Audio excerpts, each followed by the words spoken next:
And that's why I'm not allowed back at that Waffle House. Pooja, take it away. Hello, and welcome to episode 2 of XCOM Phoenix Squad.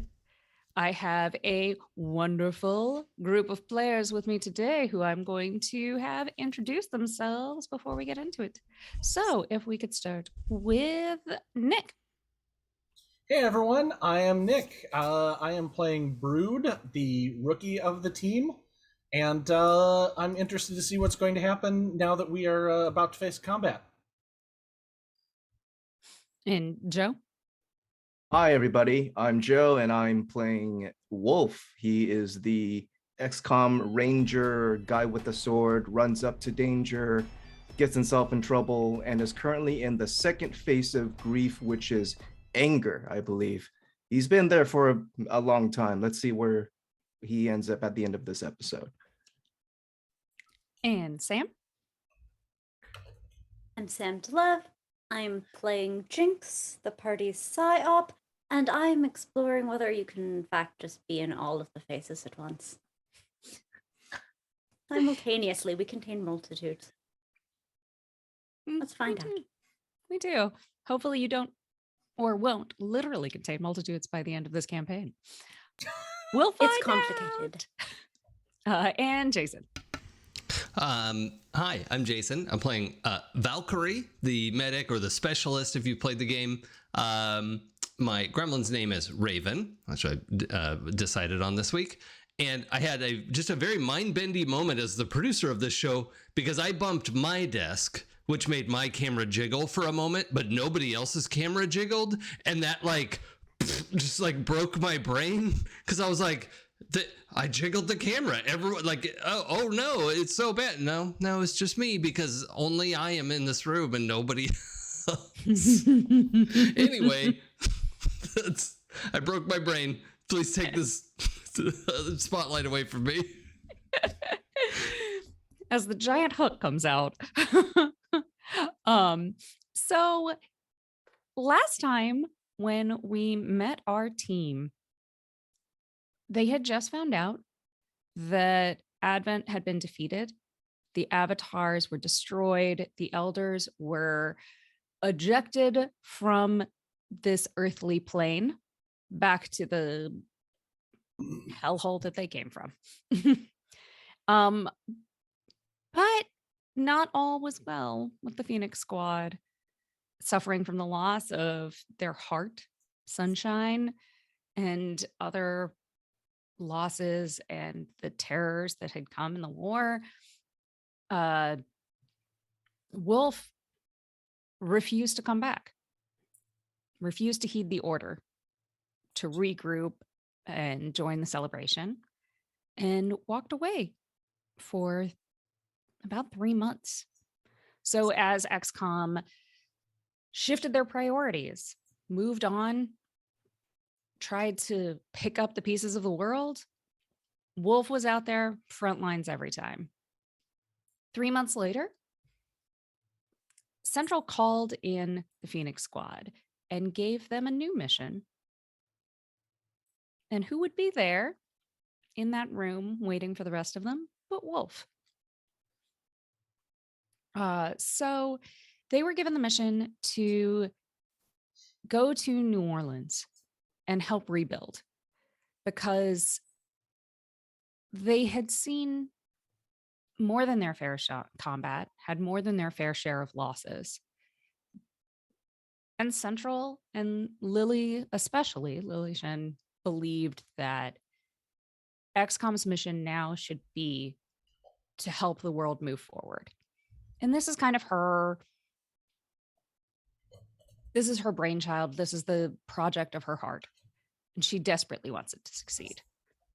So our intrepid heroes came out. They met Nia, the head of the New Orleans Mutual Aid Society. New Orleans is a city not shattered, but that is wounded, but refuses to break. And they saw that in the Superdome. There's a market set up. People are celebrating, but they're also hurting. And they take that both from and they take that out both on each other and on XCOM itself. So not everyone is happy to see them. Then they were shown to their quarters.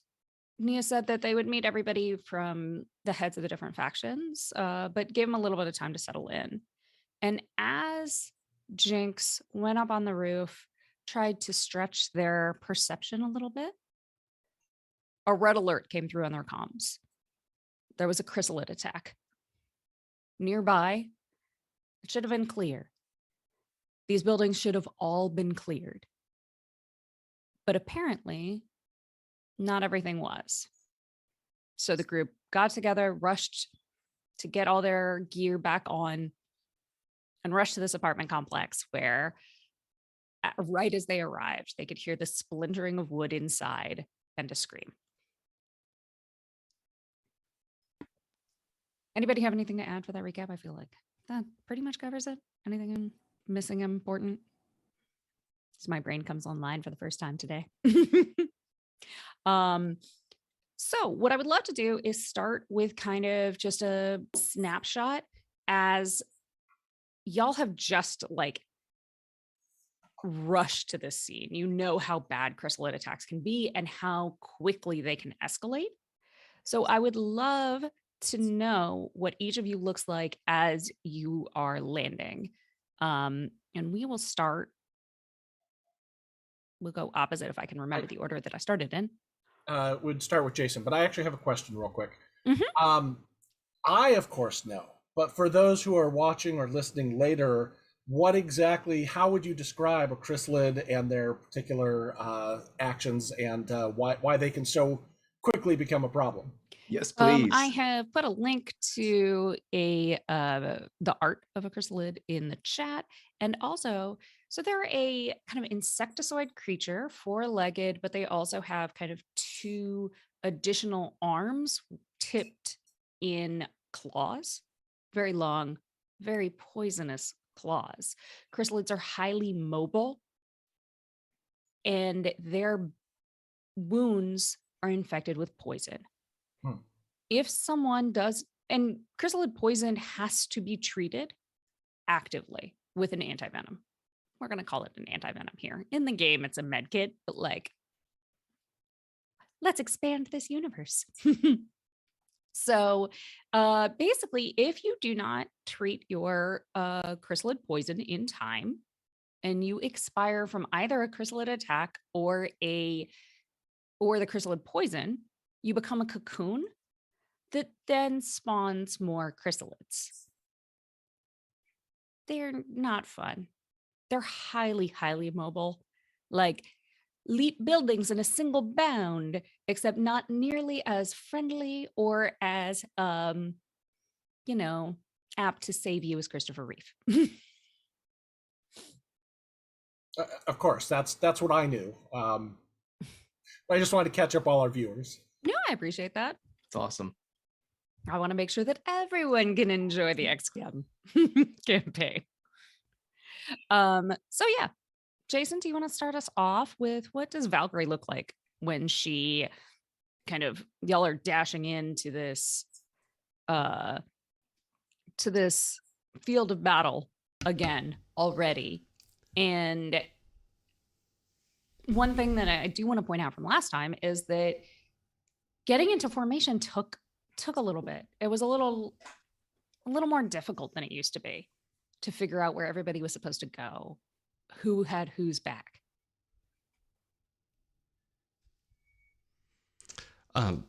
Yeah, and that is, I think that's still somewhat reflected in Valkyrie's body language, in that she's rushing ahead with everyone, but probably half a step slower, and her vision, maybe she might look a little bit unfocused as Raven, her gremlin, like launches up off of her back, and like that little like hover noise they make, because she's trying to get a scan of what's here without sending the gremlin in, but and also it's full of med kit stuff, so I don't want to lose it. But yeah, just trying to get like a extra perspective. That's all. And Sam, what's Jinx up to as they land at this site?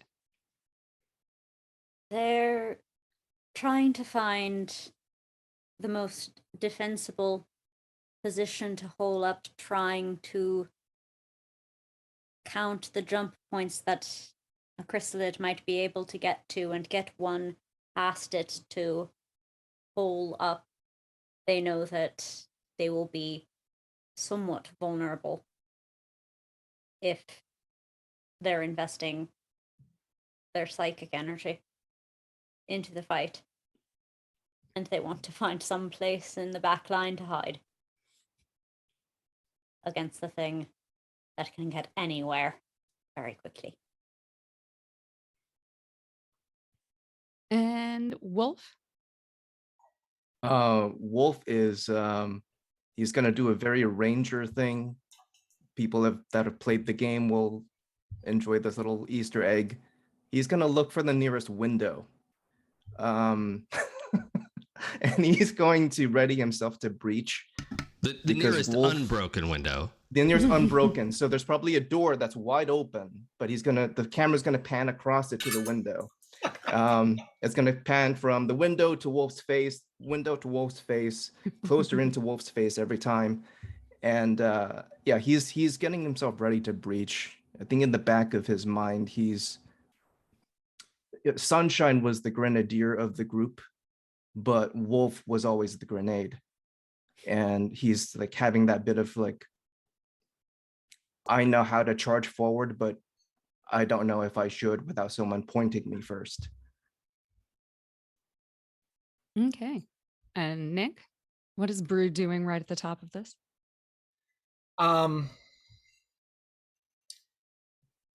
Brood looks around for a moment and then kind of nudges himself into more of the center position and taking up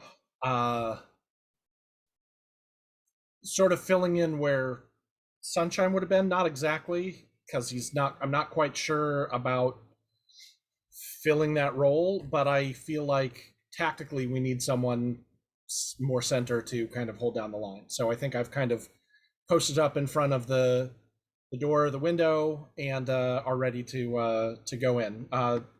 Hands have sort of white knuckled along the gun a little bit. Okay. So we'll go order-ish. Valkyrie, the Raven, your gremlin, kind of sends back this information to you that there are quite a number of civilians in the immediate area. People have been evacuating the building. As soon as the alarm went out, people knew that they needed to get out. So you've got like a lot of bodies coming out of the building. Most people have cleared by now, but there are like some heat signatures. It's a little bit hard to sense through the walls and things like that. So you're not sure if everyone has gotten out or not yet. The building itself that you're looking at is a 2-story apartment complex. It's a little bit more like of a sprawling, like wider building. Old. It obviously, like, people had been attempting to repair it, but people haven't been living here a long time. You still see like stacks of boxes and debris that people have been clearing out, like along the curb, and kind of like stuff that's just been pulled out that, wasn't in usable condition when they actually got inside. So some of those piles of debris would act as decent cover for Jinx, but if you go into, they wouldn't give you high ground. If you wanted to get high ground, you would have to go to one of the surrounding buildings. But currently, it would not give you any kind of line of sight to the chrysalids themselves. You can't see what's going on in there. people are like streaming out of the main door of this apartment complex. Wolf, you see, like, I mean, it's perfectly open. And there is a reasonable sized window. It is not a storefront. Go ahead. I'd like to.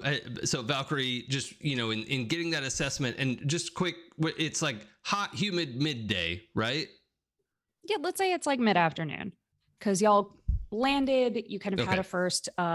You got a like mini tour with Nia, and then moved your stuff into the apartment complex and started setting up in there. So Okay.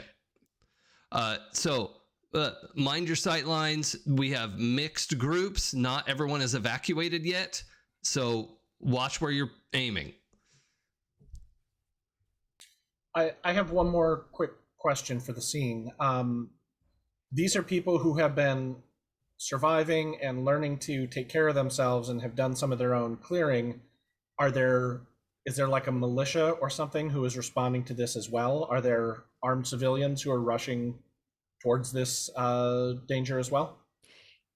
in the immediate vicinity, no. You were the closest group to the attack.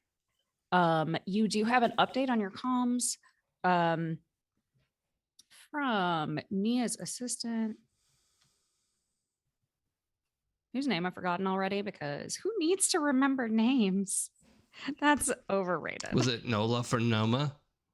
It's Perla. Perla. Perla Hagen is Nia's assistant at Noma. Nola for Noma would be too many Nolas. Ah, Like, that would break my brain. I'm sorry. Nola from Noma. Nola from Nola, who works at Noma. I'm dizzy. Nolan. Oh, I can't do it. Okay, but so Perla has sent you an update that the city forces are on their way, but they're stationed a little bit far away. Your apartment, like where your barracks are set up, is a little bit off the beaten path from a lot of other like organized groups in order to spread their forces out more evenly across the city. They don't have a large militia here, just because most of their resources have been dedicated to making the city habitable again and getting basic infrastructure up and running. It's part of the reason why you're here, but not like in a policing sense, but just in an environmental sense. So yeah, so they'll be inbound, but it's going to take a minute. And it's chrysalids. So this could easily get well out of hand before they arrive. As you see, like some people, Jinx gets the sense that obviously there is this kind of like overwhelming panic and fear coming from the crowd itself. But there's also like a very large sense, like when people see y'all there, they're relieved, they have hope. They expect you to save them. So what would you like to do next? Now that we are here and you can see what is going on ish.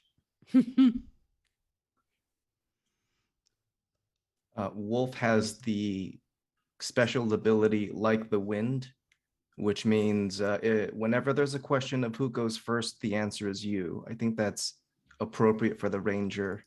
Unless anyone else has an action or they want to do something, I think Wolf is just going to go straight for that window. And the reason for this is he wants to make a noise on his entrance so that he can draw the attention of whatever hostiles are in the room, because he needs to get into that close quarters combat really fast. Oh yeah. So he's gonna run right for that window and crash through it. I have something I want to follow on that with, if that's all right. It's fine. Let's describe this and then we'll follow up with Valkyrie if that's okay with you, Jason. Yeah. So as you like Wolf dashes forward, you're kind of in a low crouch to like run forward. You pull the butt of your weapon and break that window. It's a very cinematic, like it's following you up to the window, shatters inwards, and the way is open for Wolf to like flip right through. This is a move you've done countless times.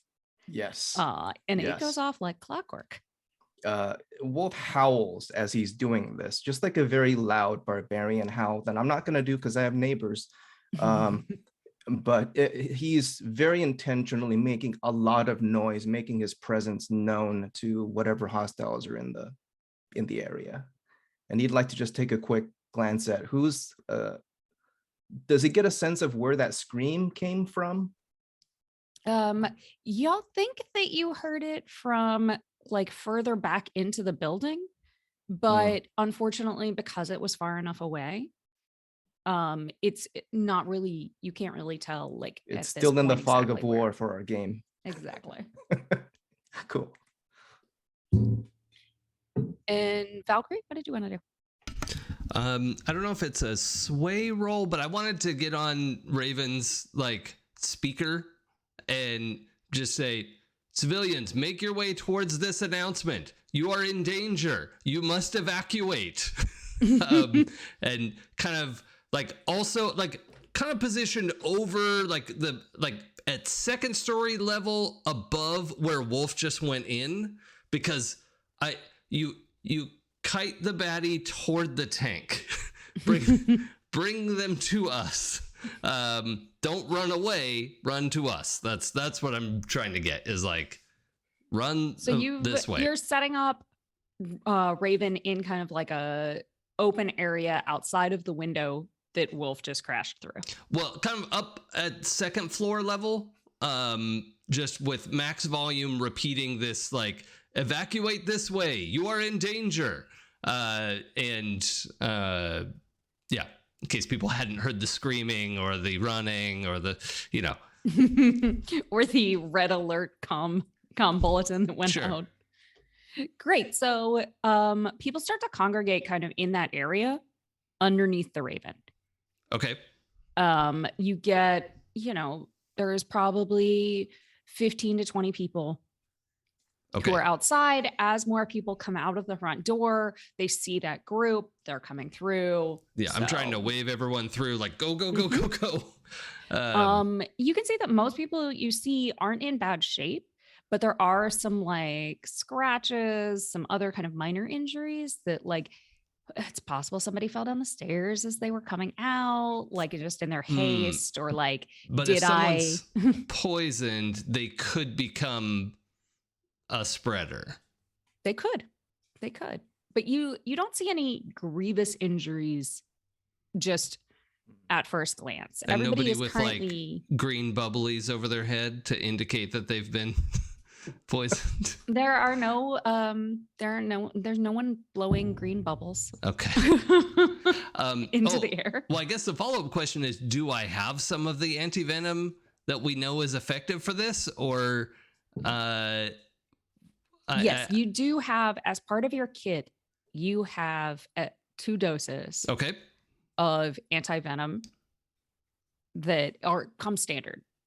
Just because you know that chrysalids are a constant kind of possibility. And I probably have like a recipe to manufacture more once I get my workstation set up and all that. But got it. This is stuff where like because chrysalids are so common, it is a very known and very accessible anti-venom for the XCOM group. Yeah. Okay. So yeah, I'm trying to keep an eye on, evacuees. If anybody looks really sick, because that's a fast acting venom. So, I'm keeping an eye on them, but I'm trying to get them all coming out, and also keeping an eye for, chrysalids to come sprinting out of there. But yeah, I'm primarily focused on crowd control. Okay. So these things are kind of happening simultaneously, and Wolf, like as you break through the window, you hear the announcement, you hear people like start to congregate in that area behind you, and you look into this kind of dim lobby area that you have just burst through into. There's not a lot down here. Like you get the impression just from like light and dark patches on the ground that people scavenged whatever furniture was down here for their own purposes long ago. But there is like a desk and there's some like a hallways leading off. There's an elevator off to the side, and then another sign around a door for a stairwell. Okay. So you have, let's say, left and right hallways, and then a shorter hallway to the front that leads to an elevator and the stairwell there in the center. You can hear like movement, and there's been some structural damage because the chrysalids came up through, like, these particular chrysalids most likely came up from underground. And you can kind of like smell that broken wood and plaster and drywall smell. So they are like wreaking some havoc. You can hear the echoes of breaking walls and stuff like that going on around you, but not from necessarily a specific area. Okay. It echoes a little bit in this big room. Does New Orleans have basements? Nope. Okay. I thought not, but you know. That is what happens when you are below sea level. You would not have a basement, you would have a subterranean pool. So I think once Wolf You also don't have graves. Yeah. Right. So Or they've got above those ground. metal bars over them so the bodies don't float away. Like, so I'm sorry, go ahead, Brute. I was going to say that once Wolf breaches through the window, if the way is clear for people, Brood sort of takes a stutter step because he's not used to being this person, but he'll rush in the door behind Wolf to kind of provide cover and suppress a fire, whatever else is needed. Yeah, and people are definitely, I mean, they're getting out of your way. They don't want to stop you from going into this building. So you don't see any more civilians in the hallway or in the lobby when you come in. But you did hear that scream. You don't know where it came from. Just that it was somewhere back there. And it's basically the same, like as what Wolf saw when you came in. Same layout. And then you hear as you like run past one of the last people to come out of the door, right as Wolf breaks through that window, somebody going, "You've got to be fucking kidding me."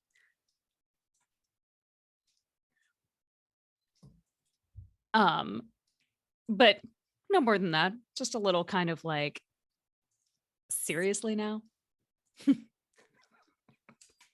I love that. And Jix?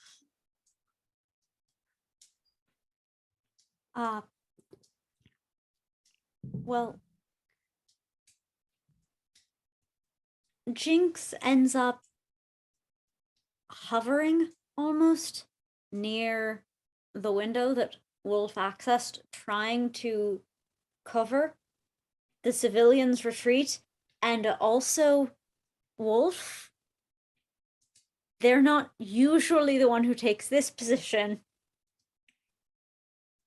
Everything is weird and wrong, so they are overcovering one position, undercovering another, and trying to do both simultaneously and perceiving on any frequency chrysalids to relay that to frontline. Okay, so let's look at, I feel like this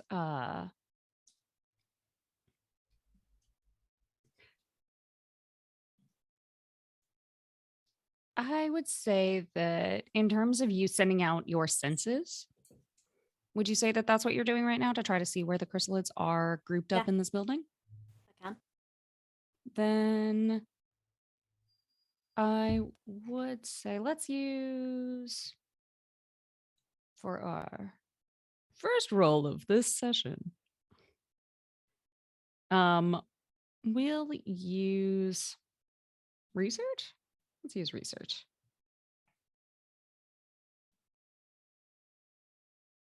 Scrutinize details and interpret evidence. So for those of following along at home, in Band of Blades, you have a dice pool based on how many ticks you have in a certain skill. And then you roll those, and a 6 is a success. 4 and 5 is a mixed success, and a 1 to 3 is a not so much successful. Is it the skill plus your insight or prowess or whatever? Like it's Yeah. yeah. Okay. So it's like you have 3 main groupings: insight, prowess, and resolve. And then however many like ticks you actually have in the skill itself. You can, in order to get more dice, you can either get an assist from a teammate. They would take 1 stress and give you an additional dice for your dice pool. Or you could also push yourself. You take 2 stress and get an additional die. Or coming up here, you might have a devil's bargain where you would get an additional die without taking additional stress, but something else happens. Cool. All right.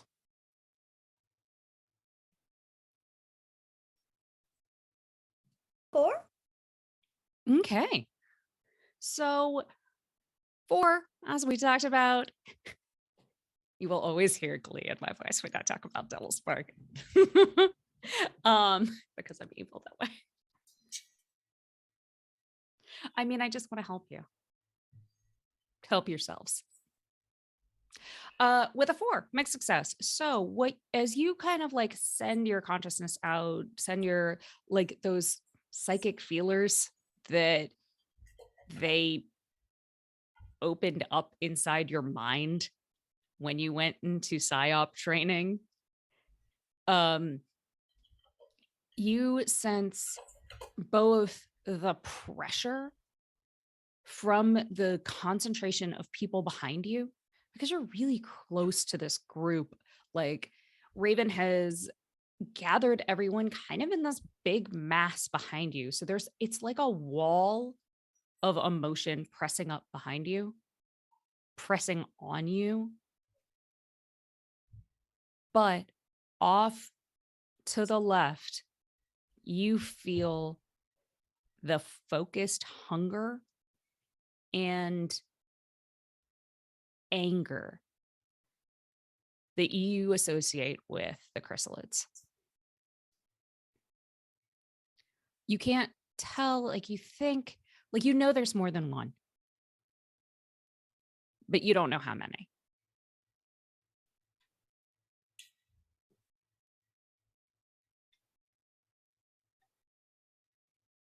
Multiple targets on site.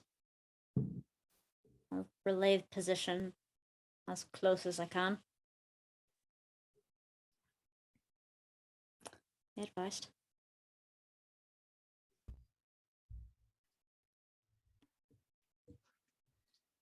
All right. How about Jinx and I circle around the outside of that area, and you two meet us through the inside? Copy. Wolf, I've got your back. Go. Breaching. Wolf's then- gonna run towards wherever that scream was, full speed.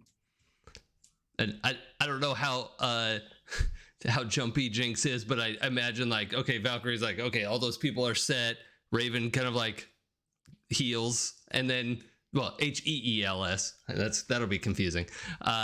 And I think Valkyrie comes up and just like puts her hand on Jinx's shoulder, which maybe I don't know how jumpy Jinx is, but like in the sort of like hand on shoulder, let's, we're gonna go this way, I'm behind you, but If anything, it is cooler and less jumpy because all the psychic tendrils are out. You can't surprise what you already know is there. Yeah, okay, cool. So on we go. Yep.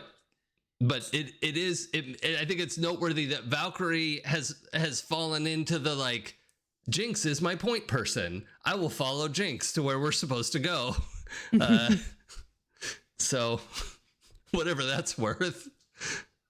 Wherever that leads us. Yeah. So the two of you. Go ahead. Sorry.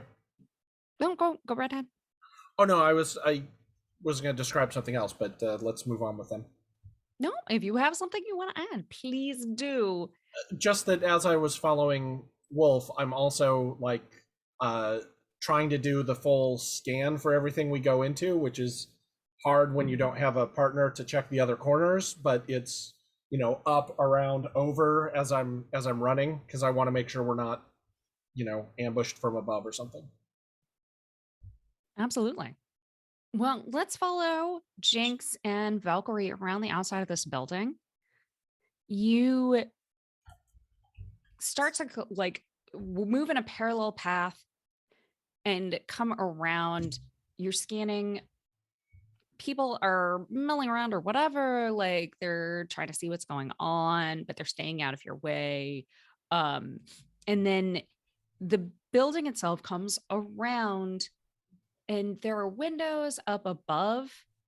They don't look broken yet. We don't know. When Wolf gets to them, we'll see what happens. And you come around the side. There's like probably, you would estimate just from the number of windows and the square footage that there are like, the hallway has 2 apartments on each side. Or so you're guessing. You obviously can't see inside, but on the street facing side, there are 2 apartments. Before you get around to the corner and you see a fire door on that side. Then so far, so good, you think? You haven't heard any additional screams at this point. But also, as you come around, you haven't seen any external indication of which apartment the chrysalids are in.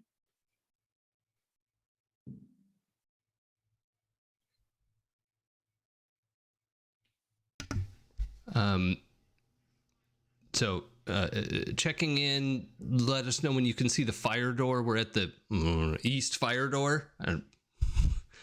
Okay, we're Cardinal on the east side of the directions building mean now. nothing to me. Okay. Jinx, can you get any more precise location from here?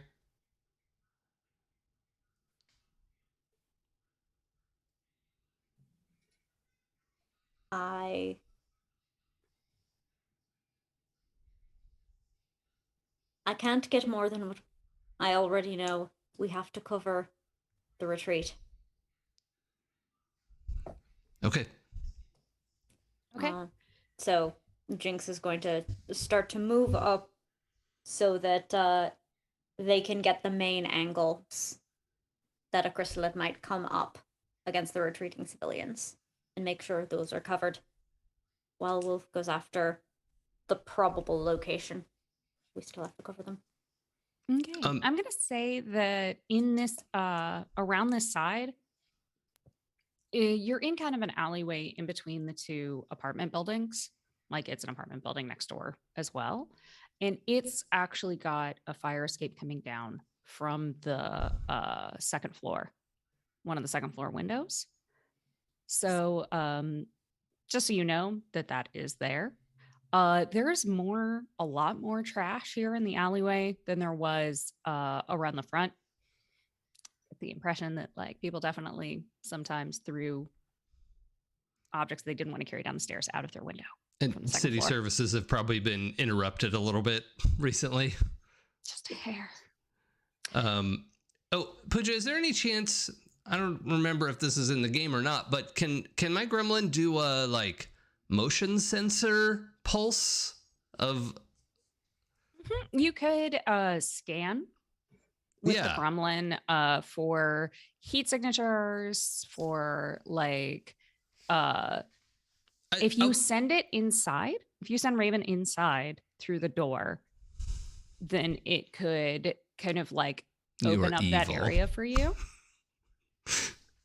All right. But you know that like your ability to scan from the exterior of this building is limited. Okay. And we had a sense these things are supposed to be on the second floor so far. Like that's our best guess.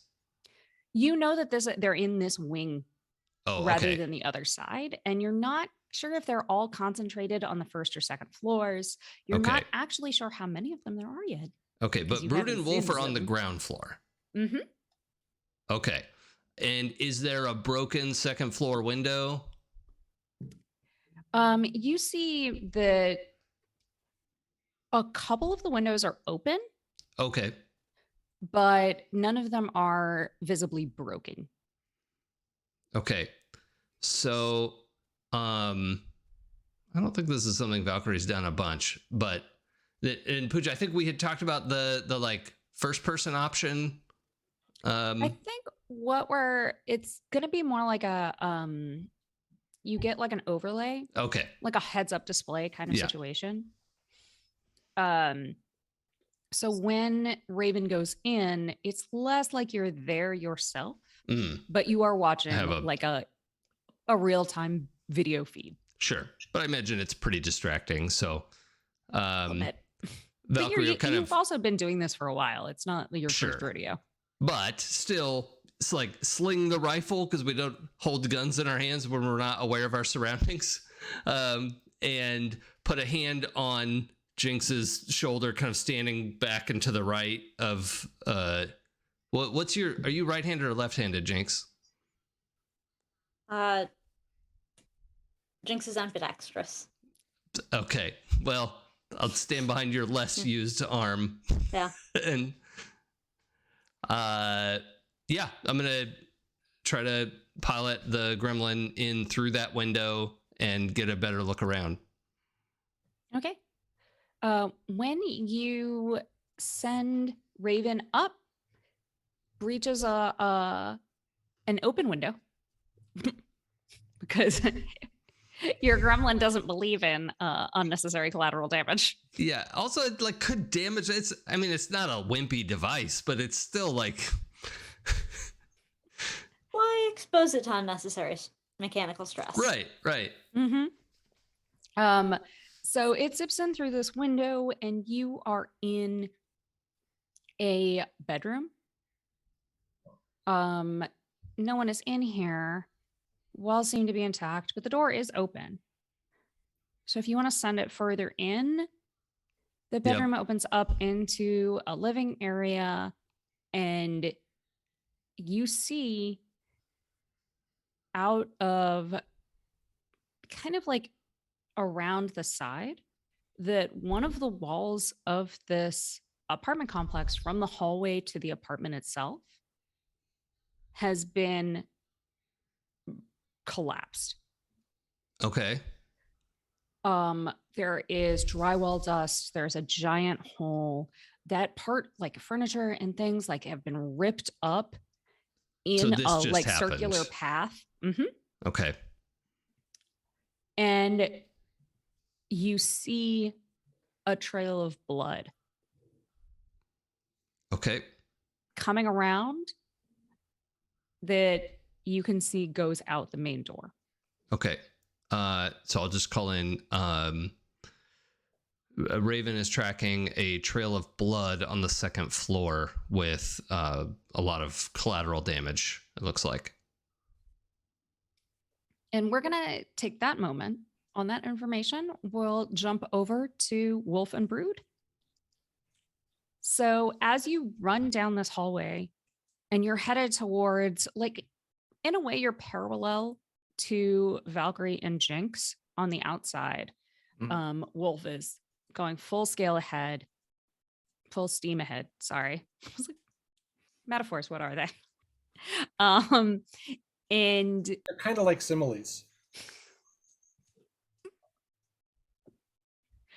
yet not idioms. So you're running full steam ahead.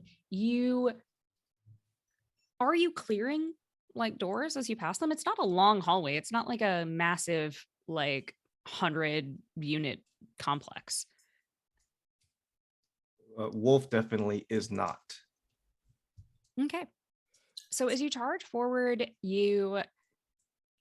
the first two doors that you pass on the right hand and left hand sides of yourself, like they're closed.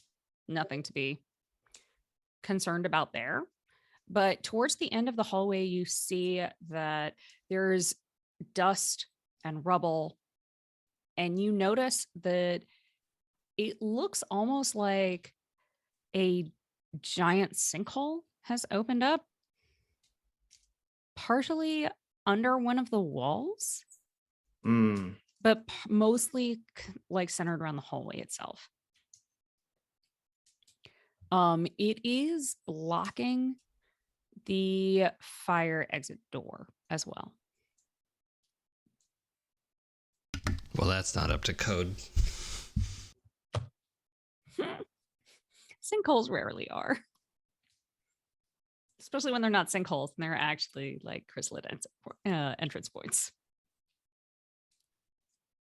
Yeah, Wolf is not really going by protocol at this moment.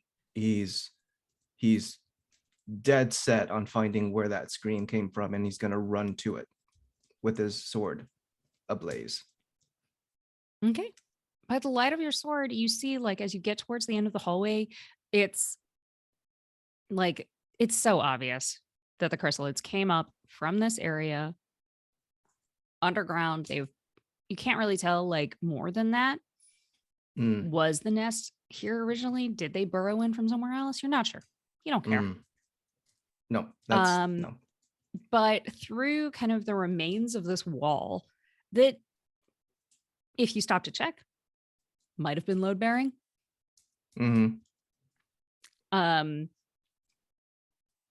That towards the back of this apartment, you see a living area, you see like everything in there is torn up.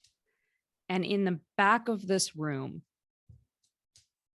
rearing up, scratching at things, overturning furniture. It's about to hit the kitchen. I don't know if it's going to the fridge. What's happening here? It's looking for any kind of like food or a appropriate breeding ground that it can find is a chrysalid. Okay. You know from your experience that this is not an adult. So y'all lucked out there. We'll see how lucky you stay.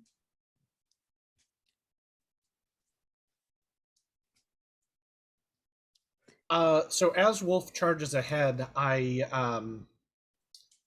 say, "What? We have to clear the. God damn it!" And I just keep running after him because I told him I had his back. And I'm not gonna leave him to hang and twist in the wind, but you know we're leaving ourselves exposed behind, and Brood is very aware of that. So I think I'm probably a couple steps behind. If you want to do combat, I think probably after the first round is when I would show up, having been trying to clear rooms and make sure that we're not being followed. Are you actually taking the time to open and clear these? Okay. No, like that was what I was hoping for, but like I said, I'm not going to leave Wolf to twist, and if he's running ahead, I have to have his back. Great. So, Wolf, as you run into this devastated domicile, what do you do? I check for, is there any sign of where that scream came from? You don't see any sign of people necessarily in this apartment. like I said, it's mid-afternoon. It's possible that the people who live here were just out and they got really, really lucky. Mm. Or there's let's say that this is each of these places are either 1 or 2 bedrooms. This is a 1-bedroom room. Door is partially ajar to the bedroom, but you can't see into it really. Like you just catch kind of a weird Mm. sliver of the wall Mhm. and what is possibly like a freestanding dresser or something. Okay. I'm gonna quickly radio in. Looks like these bastards came up from below. Engaging. Looks like a neonate, not an adult. Keep your eyes open. Wolf's gonna run up and do a sword thing. So you are going to let me look at what things are s- actually called in this. Skirmish. Skirmish. Skirmish. Yeah. Okay. So I have 2 pips in skirmish, and then that's all I roll, 2 dice, right? I think the way that this works, I mean, somebody correct me if I'm wrong. It's my first time running combat in Band of Blades. So my understanding is when you roll your skill points plus your overall Plus, pips okay, for so the go ahead, Jason, if you Well, have better. I think one of the things that might not be clear is your prowess score is equal to however many of those first check marks you have. got you. Yeah. So like if your prowess is 2 or 3 plus all of the check marks you have for skirmish, not minus that first one or anything. Got which you. was I Okay. had to like triple read all that, and I'm pretty sure that's how it's supposed to work. But of course, That Pooja, makes you're sense. the final arbiter of that. Yeah, no, that is how I understand it as well. Cool. Is that Awesome. your insight score, like each of these sections has like one first column that's on your character sheets is a little like gray. Mm-hmm. Your total in that column makes up the score for that section. So insight has 4 skills underneath it. However many checks you have in the first column for those 4 skills would make up your insight score. Then the same for prowess, the same for resolve. And you will roll that general score plus the total number of pips you have in the specific skill that you're using. In your case, you are using scout. No, you are using skirmish. You just said this. Skirmish. So you have 3 prowess and Yes. 2 skirmish. So you have 5 pips. Yes. Nice. All right. If somebody I else knows better, have- like I'm open to corrections, but this seems to be the correct way. So, and it's just the highest, yeah? The highest out of the Mm-hmm. pool? 6. Well, And congratulations. I believe A 6 is a success. I Nice. believe if you're trained, if you have 2 6s, isn't it a critical? Yes. I have 1 6 and 2 5s. So yes, that's a good point that Nick brings up. So only your highest score counts, but if you get multiple 6s, that is how you get a critical Nice. success. Sweet. So a 6 is a success. So you run in right to the back and catch this chrysalid almost by surprise, Mm. but not quite. It's turning towards you. Mm-hmm. And I'm gonna say you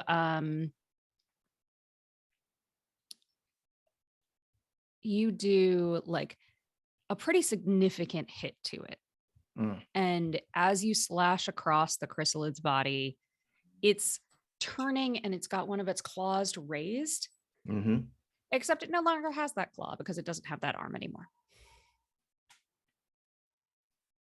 So while it is not That's down, the wolf effect. while it is not down, it is significantly damaged. Hostile engaged.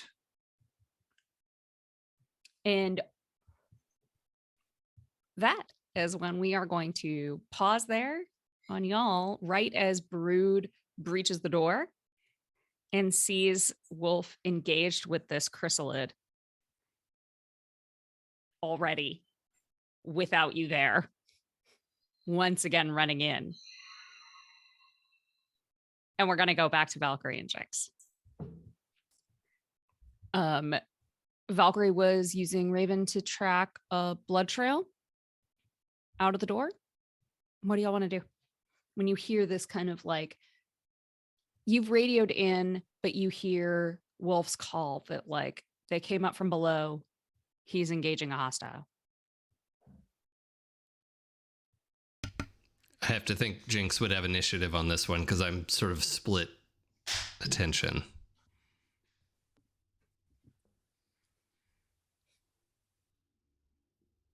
We need to cover Wolf and Brood. We have to move up and be their second fire team.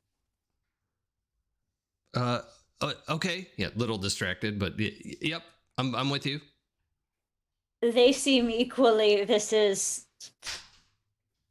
all just, one of us thought we were doing a foxtrot, the other thought we were doing a waltz, and we're knocking into people left and right.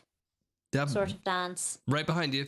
Of distractibility and moving up and trying to use your intel effectively to cover the hallways that haven't yet been cleared that might advance up on Wolf and Brood.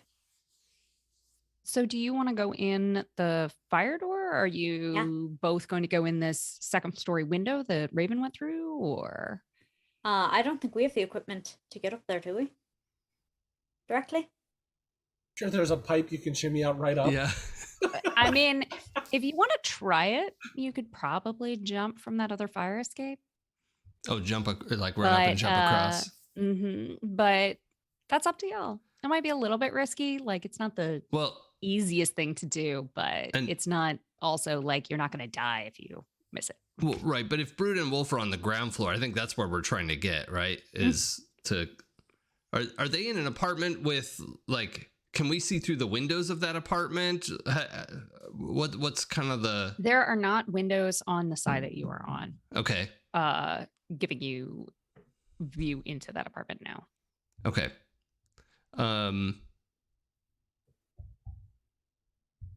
right. Well, I'm going to try to have my feet follow Jinx and my eyes keep following the blood trail, which is probably the worst of both options, but that's what I'm going to do. Oh no. As you try to cover both sides. Following Jinx in more ways than one. So Jinx, you go in the fire escape door? Yeah. Great. As you pull it open, you see that there's kind of like blocking it and off to the side, a ginormous pit, that sinkhole situation. And that must be what Wolf was talking about when he said they came from below. It does make it a little bit trickier to get across. It's not so big that you couldn't leap across it, but it does leave you a little bit open as you go through. Or you could attempt to cause a little bit more damage to the wall that's next to you and skirt around it that way. Or go through the other apartment across the hall and try to bypass it completely. But once again, that's a time, and no one knows what's in there currently.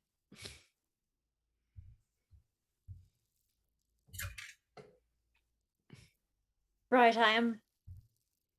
I look back to Valkyrie and I look at the hole. No one's cleared that yet. What do you mean? We don't know how many there are. Oh, I guess out of character, Pooja, does the hole extend quite a ways, or is it just like a crater that we can see the bottom of. Well, now that you are spending some time to look at it, Yeah. it's a little bit more like a tunnel than it Oh, is just a hole. this is bad. It is definitely where the chrysalids came up through, but it's a little too dark to see the bottom just from where you are. If you want to send Raven down there, they could scout out like depth. Yeah. Has Raven found anything following that blood trail? In the moment, the blood trail goes out of the apartment, and it's getting worse rather than better. Okay, that's actually good. And you see it kind of off, like going in the direction of the stairwell, where the elevator and the stairwell are. Like back down over the pit and Well, that's on the second floor, so Yeah. there's not a pit down there. Right, but from us on the ground floor, it's in the hallway above us, heading the way we just came in, but I would have to cross the pit to chase down under it. Yes. Right? Yes, you would. Okay. To get into the building on this side, y'all kind of need to like traverse this pit one way or another. And like Jinx said, no one's cleared it. Okay. So I'm gonna I think the gremlin has some autonomous ability, right? If I am like, follow this blood spatter. Does that seem like something it could do by itself, or is that Yeah, that's a simple kind of program where like you can send it off. It won't be able to do anything else until you devote your entire attention to it. Sure. But let's say you could program it to say like, okay, continue to follow this alert if for movement lose or it, or life signs or anything like that. Mhm. Okay. Does So Valkyrie relay anything? Yeah. Okay. So Raven's doing her own thing right now. I'm right behind you and like flicks on the flashlight on the front of her laser rifle and says, we're tracking too many things at once, so I think this is the best I can do.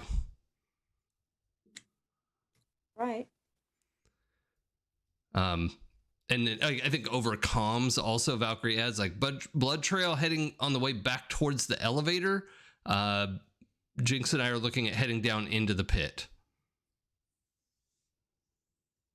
Brood responds, copy, not clear. Or Okay. not cleared. Right. I think at this point, let's say that it's kind of been enough time that Brood is here, you see what's going on, and that you could perform an action if you would like. Okay. I'm going to shout on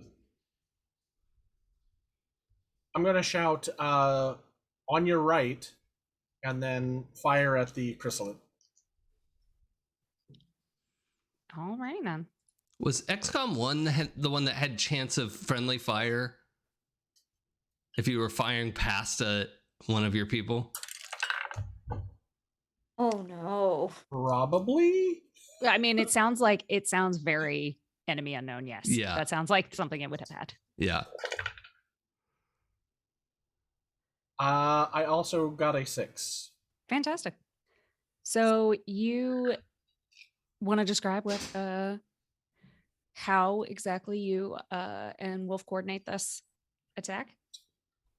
So I think that Wolf, hearing me say on your right, knows to duck to the left, giving me a clear lane of fire, and then I just go kind of center mass and then walk up towards the head as I'm shooting. Great. So as you perform this maneuver, just like old times, Wolf ducks to the left, you fire, and one bullet goes straight through kind of the open wound that Wolf has already made on this claw, and another actually strikes the chrysalid in the throat. Thanks to this being a young and kind of just hatched chrysalid, it is not, its armor hasn't grown in yet.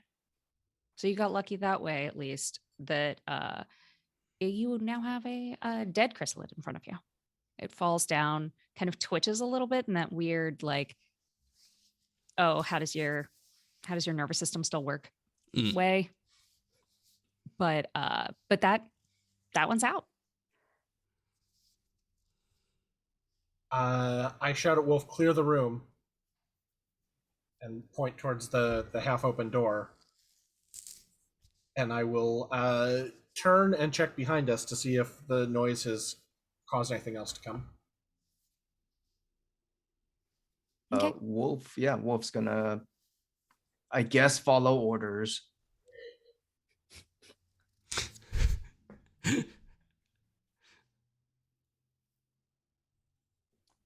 And okay, so you're gonna go into the bedroom.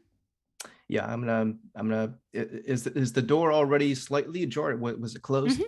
It's slightly ajar. You could see, you Okay. just couldn't really see into it because it wasn't open enough for that. Okay. Charge in. I love that Wolf's definition of clear just like is terrible. I am an XCOM ranger. This is what we do. So as you burst through this door and you look around, you actually see in the corner that there is a teenager who has wedged themselves in between the dresser and the nightstand. It's not a huge room, but they were like in that down, trying to make themselves as small as possible. They've tucked their knees up towards their face. And when you bust through that door, and it is loud, it bangs against the wall, and they have like covered their head with their arms and are just curled into as small a ball as possible in this tiny area. Okay. Any threats in the room? Nothing else that you see. Okay. Civilian going to cover. Wolf's gonna, unless we want to cut away, Wolf's just gonna safely retract the hot part of his sword and approach. Okay. And on that note, we will cut away back to Valkyrie and Jinx. So it sounds like Jinx is going down into the tunnel first, or dropping in, or am I correct in? That's Valkyrie's instinct. I don't know what Jinx is doing.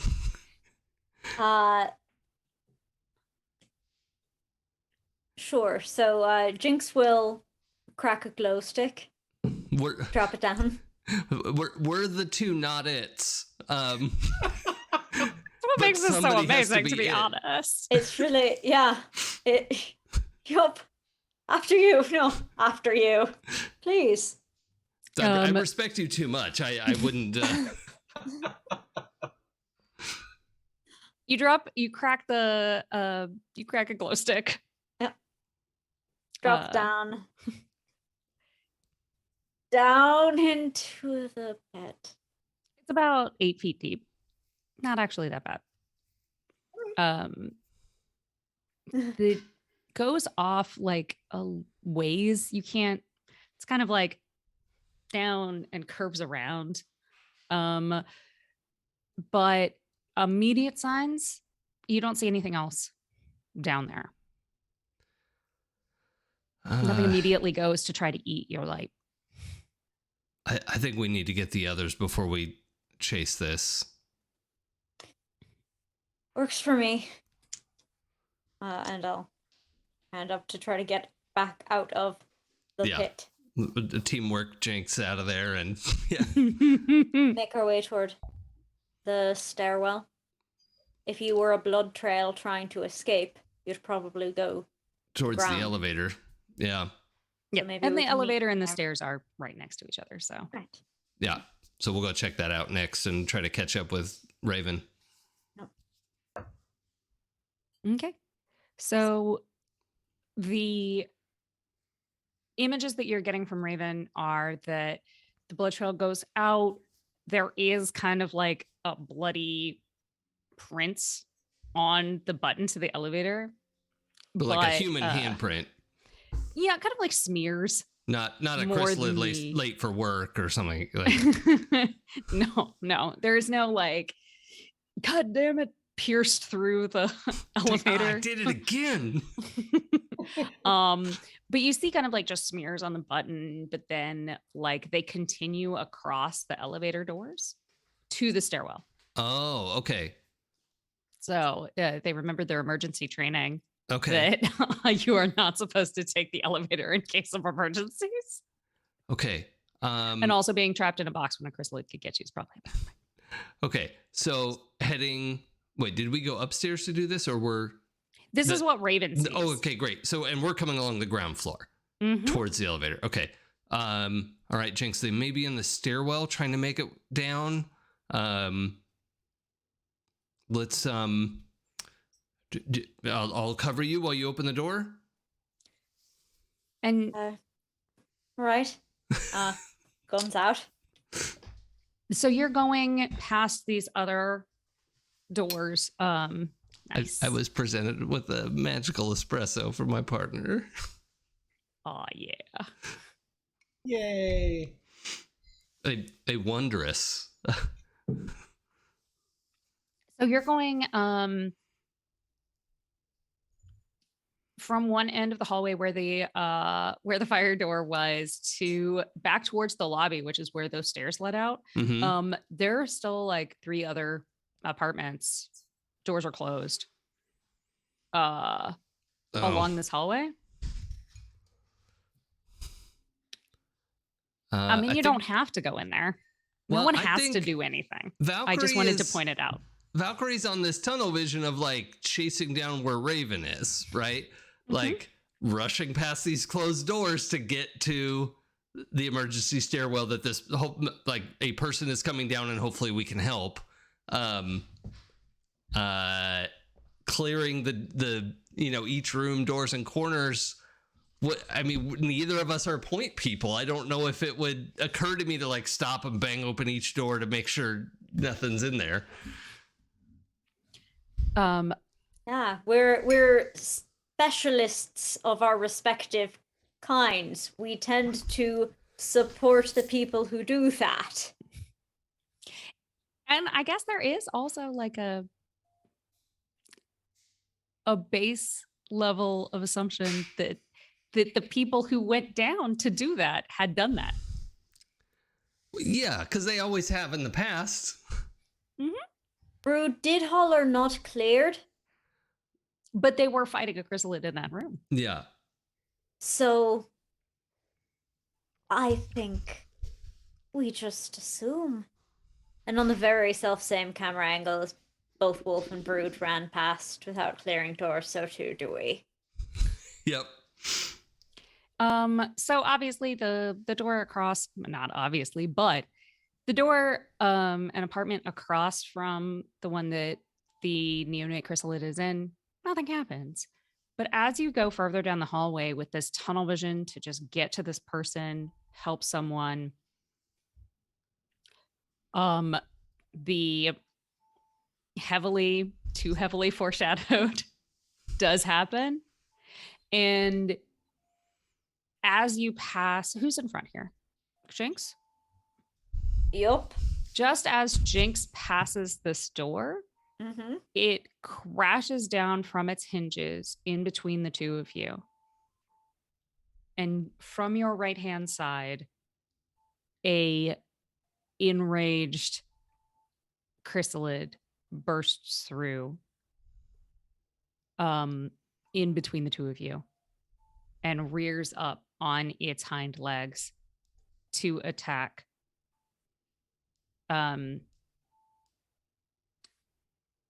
Somebody roll. Actually, you know what? Both of you roll a d6 for me, please, and tell me what you get. 5. Mm-hmm. Well, it's a 6. I hope a high roll is good, but I don't know what we're rolling. It might be good for you. What'd you roll? A 5 and a 6, respectively. I Oh, rolled you got a 5. You Sorry, rolled I a missed 6. that. Oh, yeah, I didn't hear that either. Sorry. Okay, so those are two very high rolls. The chrysalid busts down this door, and the door doesn't hit either of you, Okay, I'll take it. which is what that roll is for. And it rears back on its hind legs and swipes at Jinx's retreating back. Oh, right, because they're going away and I'm face planting into it. Got it. Yep. Mm-hmm. So, Jinx, if I could have you roll your prowess score.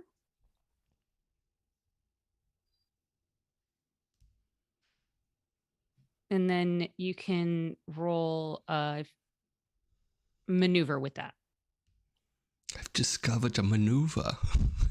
It's not so much a maneuver as it is a gesture. I also need to talk break because I think I understated myself. Well, we can fix that. Let us please fix that if that's the case.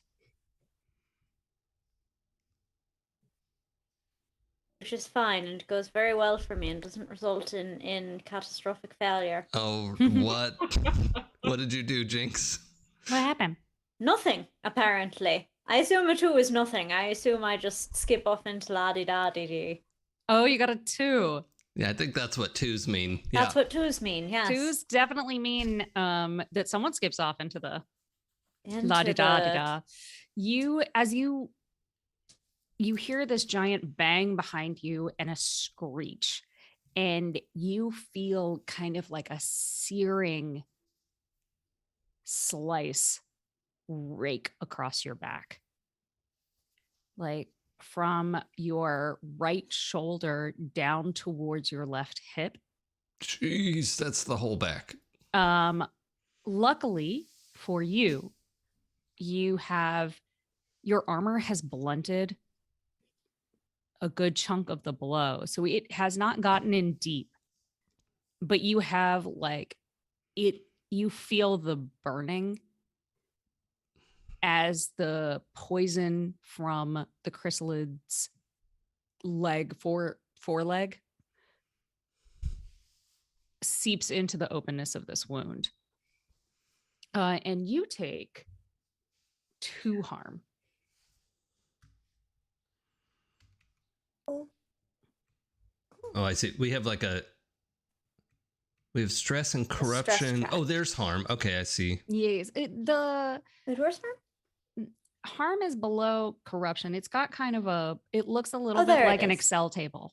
Yeah, it does. And you fill it from bottom to top. So it's an Excel table that is also a well.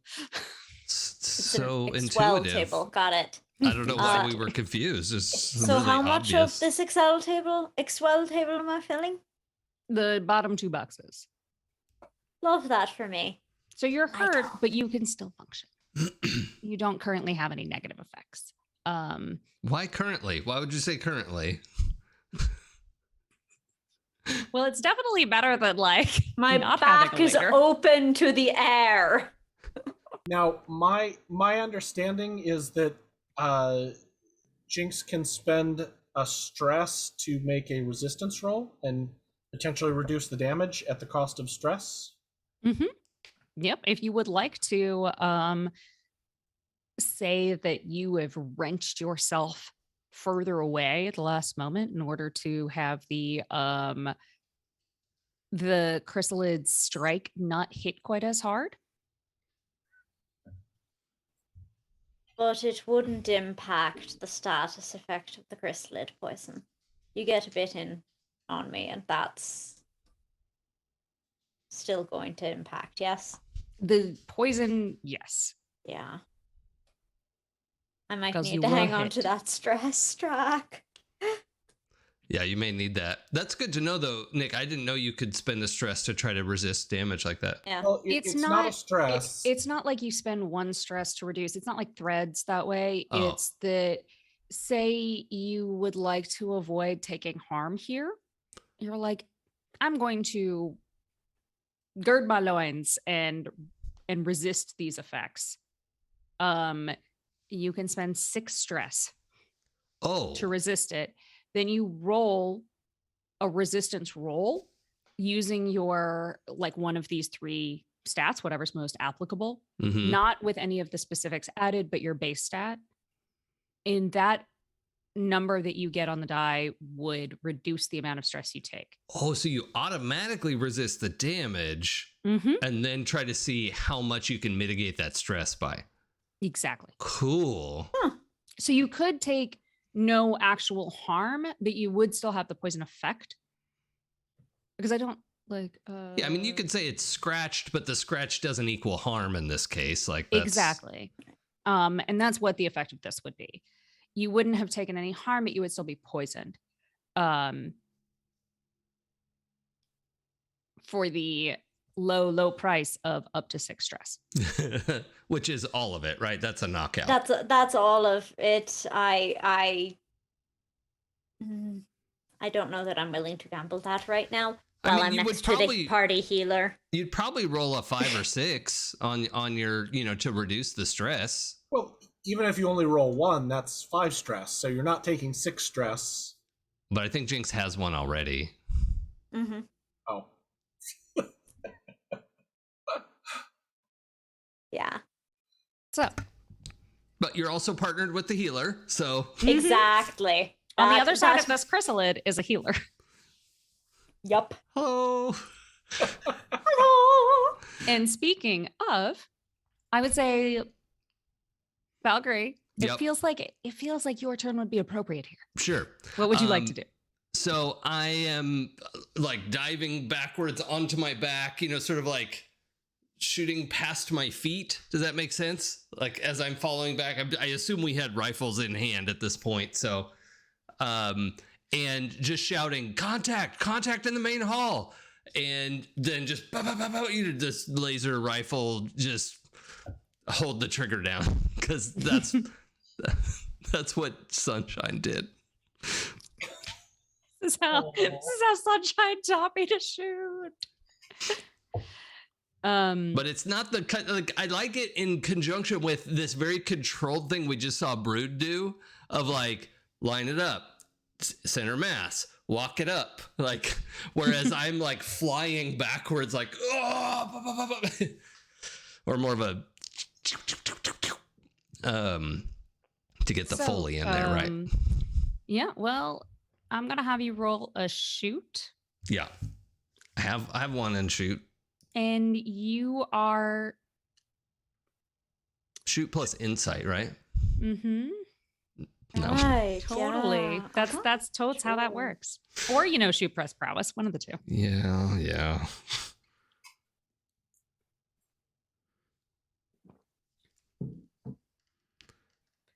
Well, okay, I got a 5. Awesome. That's awesome. That's So- not nothing.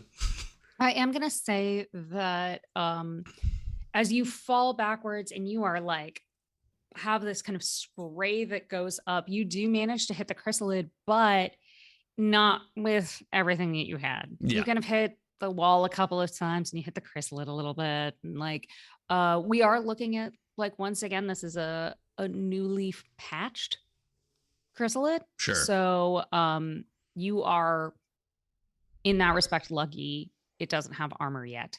Mm-hmm. And you deal some damage to it. Okay. It's not the kind of level of like, it's not down for the count. Does It's anybody know a little slower. It's a little distracted now from Jinx. Like, obviously getting shot will do that to you. Yeah. I don't So know it how rears damage back is and kind supposed to of work screams. in this game, but It's kind of the same way. Like, it's sure. it has a certain number of hit points. I'm knocking stuff down from its hit points based on how Oh, well sure. y'all That's do. fine. Yeah. What? Loosey goosey with rules? I object.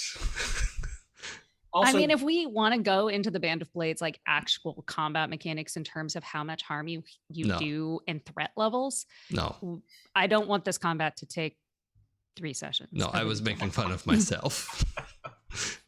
I looked at it and I was like, or not. I'm sorry. Jason Mills, and I sorry. approve this message.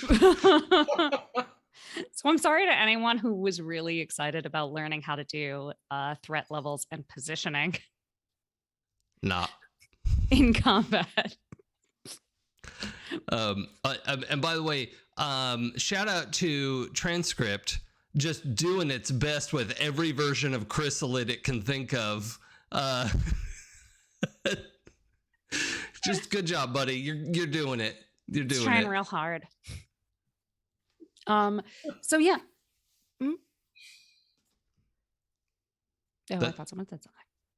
I think that's me and Jinx for now. Yep. So that is Jinx's wounded, not doing great, but not too bad yet. And Valkyrie is on her back, has hit this chrysalid a couple of times, but also hit the walls a couple of times. You hear Wolf and Brood, you hear this like spray of gunfire scream that is definitely not a human scream from the hallway, and Valkyrie's call that that was Valkyrie, right? Yep. That there is contact in the hall, hostile in the hallway. I am going to say that since Wolf was in the bedroom with the teen, that Brood gets to go first here. What would you Okay. like to do? In my mind's eye, I'm imagining, like, for some reason I think that we went upstairs to another apartment, or am I misinterpreting that? Okay. Nope. So we're still on the bottom floor. So after Wolf went to go clear that room and is talking to the teen, Brood spun around and began, I think, like, he takes the position in between the door and the window to get that full cover, and then is looking around that to assess what else is going on. So I think that probably happens just as the chrysalid pops out and attacks those two. So I'm going to turn and fire. Okay. And that, just for my mind's eye as well, that's basically he's shooting over me, right? Because I'm Yep. like on my back in the hallway. Mhm. Yeah, okay. You are fell back, currently- I fell forward. Right. Got it. It's like a little like dominoes, Sure. Yeah. bowling ball, chrysalid style. Just want to make sure I'm picturing it right. This is kind of an epic moment. Oh yeah, Also, totally. it is 2:30, so if we want to take our break at some point, then that's whatever is the right time to do that. I would love to get rid of this particular chrysalid and see Yeah. where we end up at the end of it. I also have antipathy toward this chrysalid in particular. Imagine why. Also a 6. Fantastic. So you strike the chrysalid. It is kind of a beautiful, beautiful thing. You come around the corner, you try to clear to your right, you hear the yell, you turn, weapon up, take your aim, and like right at that perfect moment as Valkyrie is on her back, like fire, dead center mass into this chrysalid. And that actually is enough to take this particular one down. And that's It- probably the last one. It falls kind of, unfortunately, towards Jinx. God. But it's not like an attack. It's just, please dodge the falling body unless you don't want to.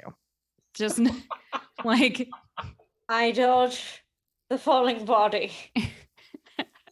and it crashes down, like as you kind of roll out of the way, it crashes down beside you. And it's like that bounce of its mandible and the drool Ugh. directly like in front of your face. But Thank it's you out for the that. count. You're welcome. I give gifts. That's what I do. Better gifts to other people than I gave to myself. So, okay. Wolf, you hear the scream of the chrysalid, 2 bursts of fire.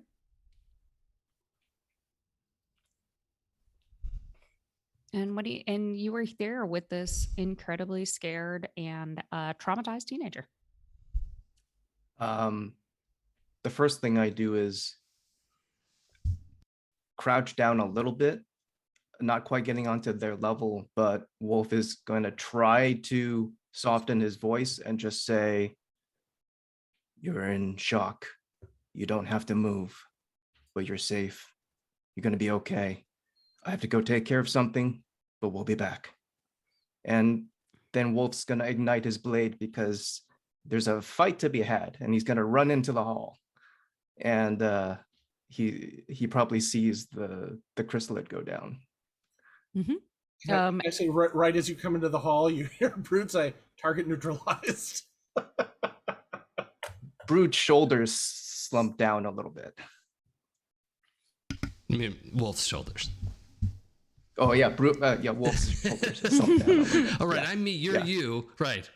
Yeah, right. Yes. Great. So, on that note, like you are currently, what would you like to do? You're currently not under attack, so we're not in initiative, I'm going to say. What would you like to do at the moment? We need to clear the rest of this area. This building's not secure. It can go at any minute.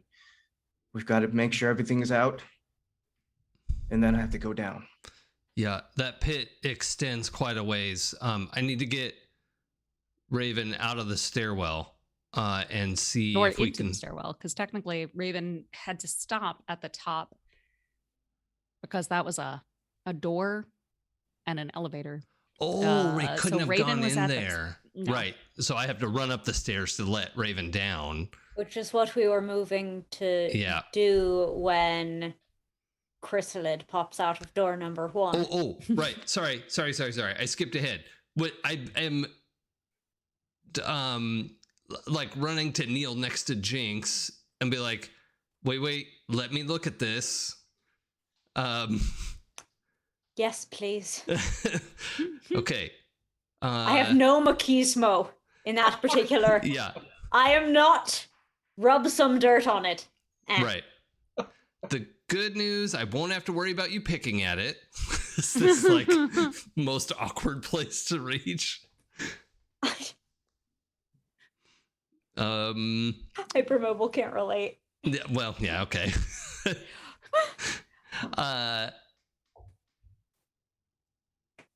Okay, so Jinx, this is not great. It looks like possible infection. We actually really need to get Raven. Great. All right, can you stand? Yes. Okay. Ow. So are you going to use your first aid here? I can. I wasn't sure how effective it would be without my full kit, but if there's anything I can do to start the situation, I'm happy to. Roll doctor, I guess. You may spend doctor. So doctors is a uses thing. Oh, so right. you have one use of doctor. Okay. Which would be. Oh, and then they ignore wound penalties. Then oh, That's so weird. tonics are a item, right? So yeah. So they're probably on the gremlin. So yeah, if you only have your healing stuff on the gremlin, or did you bring it? Do you carry them on you? I imagine the heal spray is on the gremlin. I think the venom kits would actually probably be on me, and I know that sounds awfully convenient in the moment, but I think that's like a belt pouch item because it's just so valuable and important. That makes sense. Okay. The nice thing about that kind of stuff, it's not so much that it's convenient, but they each come with their own trade-offs. Currently, you can't heal because all of that's on Raven, who is currently stuck at the second floor because doors defeat robots in this game. In most scenarios, if a robot doesn't have hands, but in the trade-off to having the anti-venom on you is that you have to be right next to the person to use it. Sure. It's not something that Raven can administer from a distance. So not so much convenient as just how you want that spread to be. Yep. So we'll say that you feel an intense, a weirdly intense burn centered on the wound as this injection goes in, but then it is quickly followed by a kind of cool relief as the poison is flushed out of your system. Oh, Wolf was right. That is not good. That's not good. Wolf. Yeah, I recommend sleeping on your side for a few nights. We'll do proper stitches when we get back. I promise. Please. Whew. That's like cold spicy. I don't think Valkyrie's ever had to take this. No, I'm assuming Wolf has, hence, but this is definitely Jinx's first. Okay. And Jinx tries to shake it off a little bit and starts to move toward the stairwell. Out of curiosity, are you tasting mint? That's something I've heard a couple times. No. Huh. Okay, I'll add that to my log. What?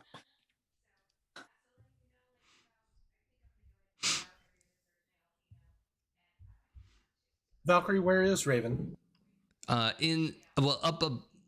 Outside the fire door, the stairwell next to the elevator, but upstairs there may be somebody in the stairwell who needs our help, and we'll need to go up and let Raven in because the door is closed. Reaching. So I imagine we all kind of make our way down to where the elevator is, kind of.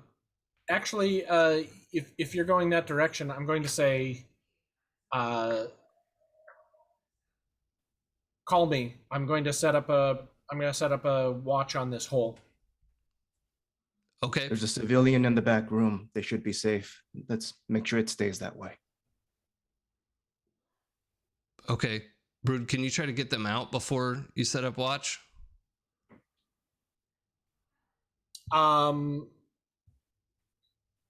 Yeah. Puju, you said that there were no windows on that bottom floor? There weren't any facing the wall of the that the fire escape was on. The crappy the alleyway where no one would want a window. Right. Okay. Yeah, I guess I Wolf, did you get a name? That's not what I do. Of course. Yeah, hold on 1 second. I'll get the civilian out. And I'm gonna run in there. And are they still crouched in the corner? Oh yeah.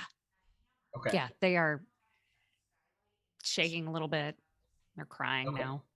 You can hear soft crying, but like they're trying to muffle it, with their fist kind of covering their mouth. Okay.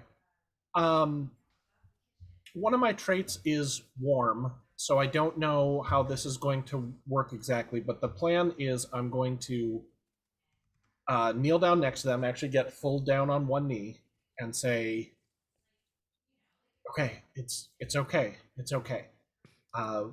We're going to make sure you're safe, but we have to get you out of here right now. What's your name?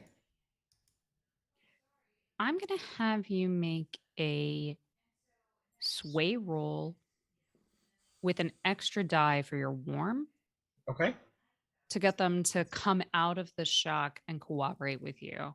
great. A 6. Okay. So they kind of, you hear like muffle, like, and then like hitch breath, and a head like starts to peek out, and Nate, my name is Nate. Okay, Nee. I'm Will, and I need you to come with me right now. Everything is safe, but I need you to come out of the building. We're going to get you in the hands of some other people who can help you, okay? Can you walk? Oh, okay. All right. So I'll like put a hand down and help pull them up, and I'll help them walk towards the area we've cleared. I'm going to say there's we got one of them. We got 2 of them. We got the one that's right. Actually, it's still in the kitchen, right? I'm going to say don't look in the kitchen. There's one outside, but it's down. We'll keep moving, okay? Okay. And Nate follows you, like, really, this isn't a quick process, but it's also like you have succeeded. They'll follow you. Okay. Like, they're shaky, but not like resisting or anything like that. How old does this kid seem? Ish. They're kind of like in that weird limbo where you can tell that they have hit their growth spurt, but that 10 years there where there's no real telling, Okay. somewhere between 15 and 25. So I'm gonna move me out the door, and I'm going to put my baseball cap on their head, and sort of go, okay, all right, you're clear. Just head on to where you see the other people, and we'll take care of this, okay? Okay. So Nate goes towards the out the lobby and takes a quick dash outside to join the rest of the apartment dwellers. And as you all converge back after that happens, you're back in the lobby, having safely escorted. I assume the rest of you safely escort Nate to the door, rather than allow them to brave the possibility of another chrysalid surprise attack. Right. And y'all are all gathered there, and you like, as you approach the stairwell, you hear like a gasping and a thump on the other side of the door. And if y'all are cool with it, I feel like this is a good time to take a break for 5 minutes. Sure. Of course. Why not? And we will continue in a few minutes. And thank you all for joining us for episode 2 of XCOM Phoenix Squad. I'll put up our 4-minute and 19-second countdown, and then we'll be back right after that. You're a monster. Great. Hello, welcome back. Pew pew pew pew pew. Which is kind of what's been happening. Our squad has gone into an apartment building, and despite all evidence to the contrary, they did manage to take down 2 chrysalids with only 1 wounded so far. So yay for that. And Jinx deserves a big pat on the back. A gentle pat on the back. I will haunt your nightmares. And they can do that. So as we left our squad, they had taken out 2 chrysalids. They had cleared a poor, terrified, traumatized teenager after, traumatizing them more, because that's how you go. And faced off against a surprise attack from another chrysalid. but now they are finally able to follow up on the source of this blood trail that Valkyrie's gremlin Raven had been tracking upstairs, but lost because, the lack of opposable thumbs meant that door was a little bit beyond the gremlin.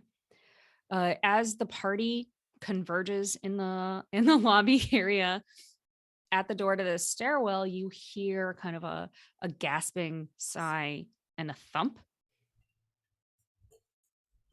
So what do y'all want to do? I'm gonna rush over and open the door. And as you open the door, you see a person, middle-aged, kind of worse for wear. It is a middle-aged man who looks like he's done a lot of work outside, and there is a large cut across his arm that is bleeding profusely. And you can see it super well because he is slumped on the base, like the last couple of stairs against the wall, kind of slumped over with that arm up and towards you. Okay. So I want to rush to his side, try to evaluate, but like as I'm going, I'm like, somebody let Raven in, and I'm like, gesturing up, but I'm going to try to inspect this guy, see if he's envenomed or the wound is definitely inflamed, and you can smell kind of a metallic, but not like blood smells metallic, but this is kind of like a biting. It's that smell of burning metal. Okay. Coming from the wound, yes. That is Weird. what I have decided chrysalid venom smells like. By the way. Okay. Okay. So it's not an unfamiliar scent. Like I've smelled this before. Okay. It does mean that the stronger that scent is, the more advanced the poison is. Yeah. And it is a pretty strong, you can smell it pretty strongly at this point. Okay. Did we decide I had 2 doses? Okay. So yeah, I'm fixing to jab this guy, depending on, I don't know what else is happening. I don't want to do everything all at once. So. Great. Yeah. Let's, who else would like to do a thing? I'm running up to let Raven in. Okay. You open the door and Raven darts in and comes down towards Valkyrie. In the distance in the hallway, you can kind of hear more crashing. You can hear more skittering, but there are no other like screams or anything like that. Down the distance down the hallway we just came from? Down the hallway on the second floor. Oh, okay. When Brood opens the door up there.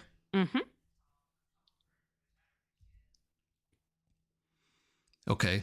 Do I need to roll anything to unenvenom? You don't unenvenom this person, but they are unconscious. Yeah. They are bleeding out. Yeah. Like, this isn't just a basic. Okay. What do I need to do to save them? You can roll your doctor, and I'm going to say that you can use a tonic, and that will remove level 1 harm. So you can take them back from the brink of death, but we'll have you roll your doctor to see how effective it is. Okay, that seems fair. That's funny. I thought I'd have. I guess I need to put another check mark in that. I only have 4 dice for doctoring. That's all right. I don't know why I put so much in. Oh, you know what? I think it started research that high. Okay, that's fine.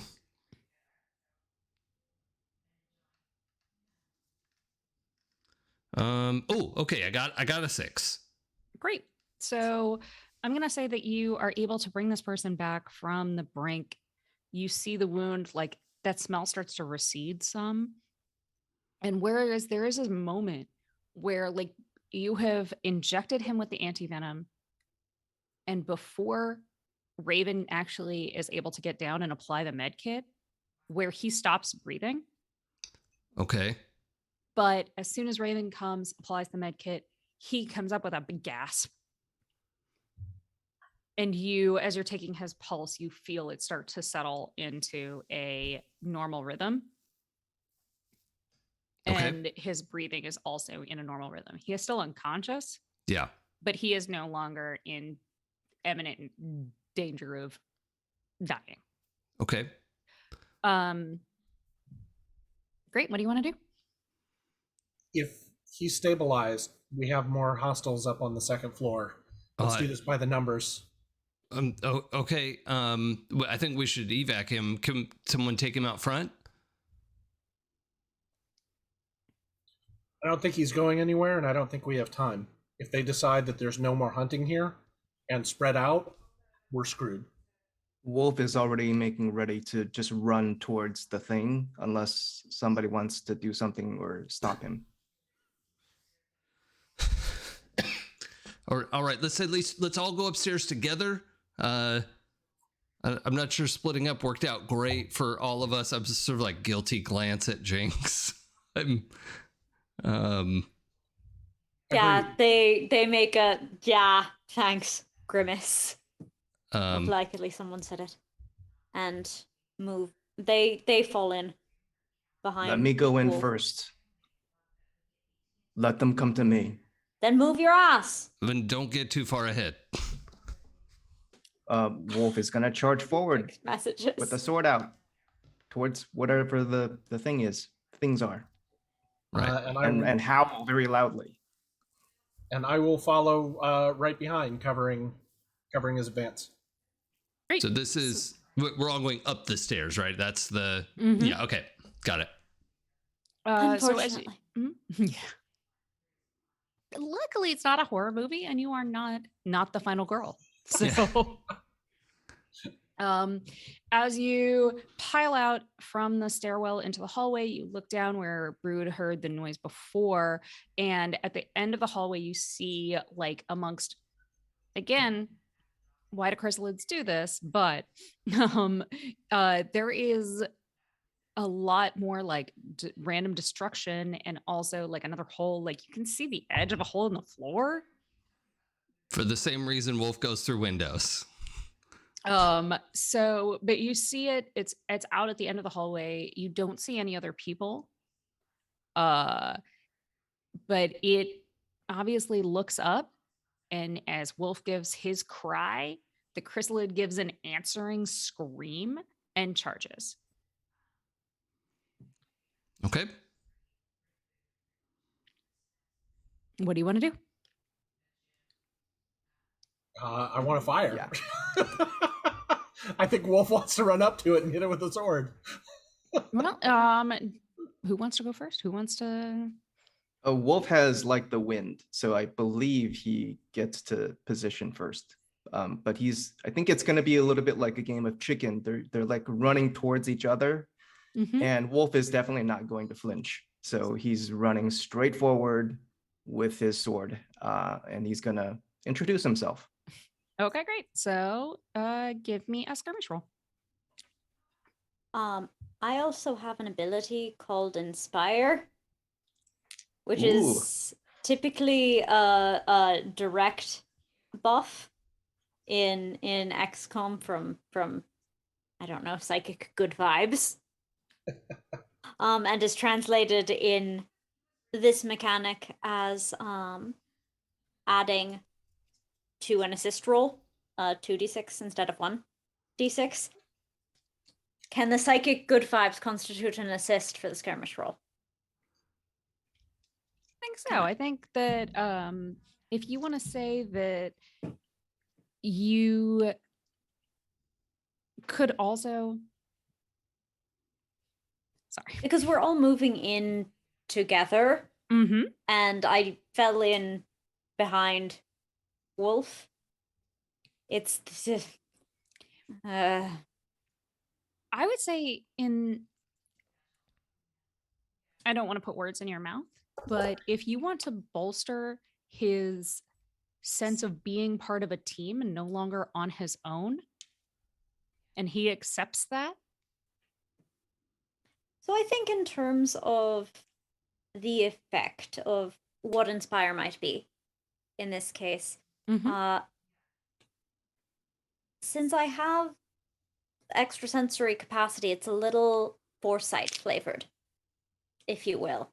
That just like that bit of prescience that allows Wolf to see what's coming, to anticipate better, especially in this fight that's all about the quick draw and strike between Chrysalid and Wolf. Okay. Do you accept that, Wolf? I think Jinx will pick up that there's some conflict in there, but Wolf in this moment is going to go with it and embrace it. Okay. So you get an extra 2d6 and Jinx marks 1 stress. Yes.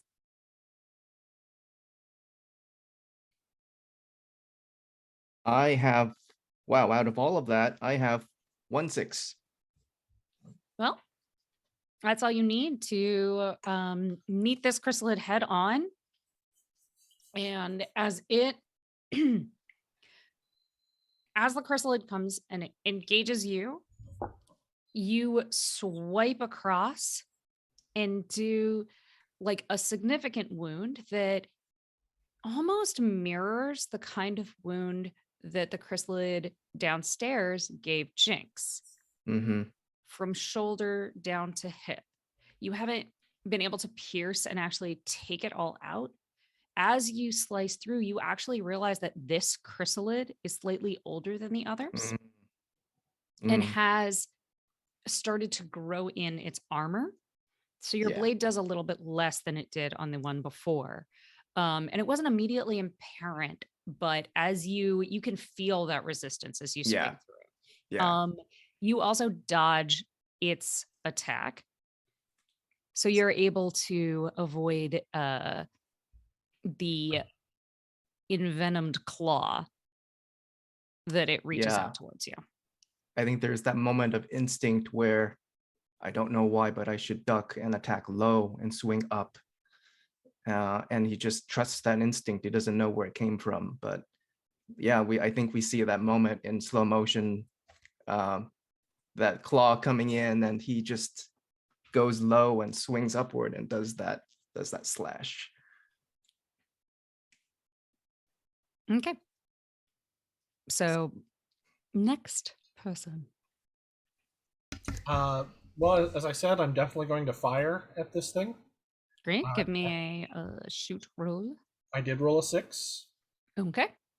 So talk to me about how you what does Brood look like when he's engaging in this as part of his team as you all rush in together?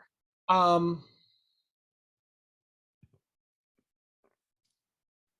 think that Brood gets more serious on a mission than he is normally. Like he doesn't do like the personality change where he becomes emotionless or anything, but he certainly seems to treat the mission much more seriously than the rest of life on there. So he's not smiling or anything, but there is a part of him that feels good to see everyone working together in harmony, even though he still has some irritation at Wolf for running ahead earlier and not checking and clearing. Because even though we're here to help, we can't help anyone if we get picked off one at a time or split up by the chrysalids, as sort of our close shave showed. So it's mixed emotions, but he's just trying to be professional about it as much as he can. And, sights and fires, being happy that Wolf went low so that I don't have to worry too much about hitting him. Great. So you hit the chrysalid. It's a pretty solid hit, but once again, like the effect of your shot is slightly dampened. But this chrysalid is looking really hurt. Its reactions are a little bit like it staggers a little bit before it gets its balance back on its feet. Could I jump in with something here? Yes. You know the specialist protect move that like gives somebody a little bit of cover? I never really understood how that worked in the video game, but I have an idea for right now of sending Raven over and just like whoop, like turning on the entire bank of LEDs to like just overwhelm this thing that is used to living underground.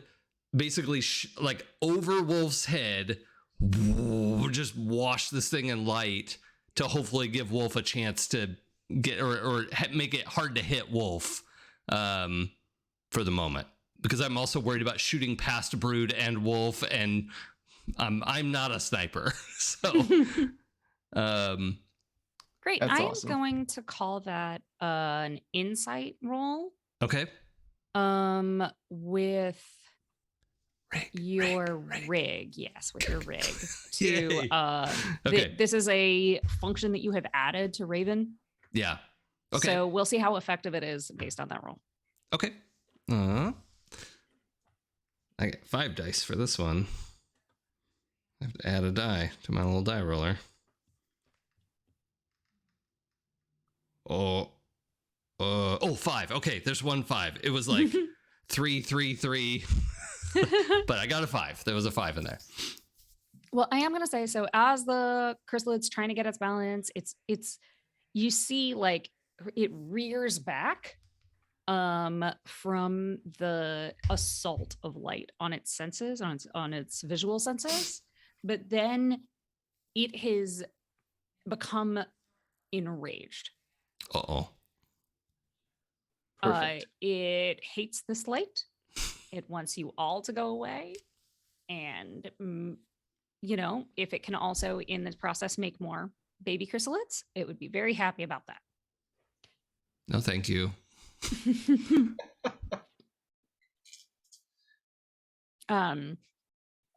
So yeah. We're back to the top of the round. The chrysalid is much more damaged than it was when you first saw it, but it is still raring to go. Wolf is going to undo the hot part of his blade and go for just the katana because he's thinking he needs to pierce armor right now. And he's going to do a strike unless someone would like to intervene first. I think you have the I go first button, so Okay. Skirmish, I believe. Mhm. Okay. 1, 2.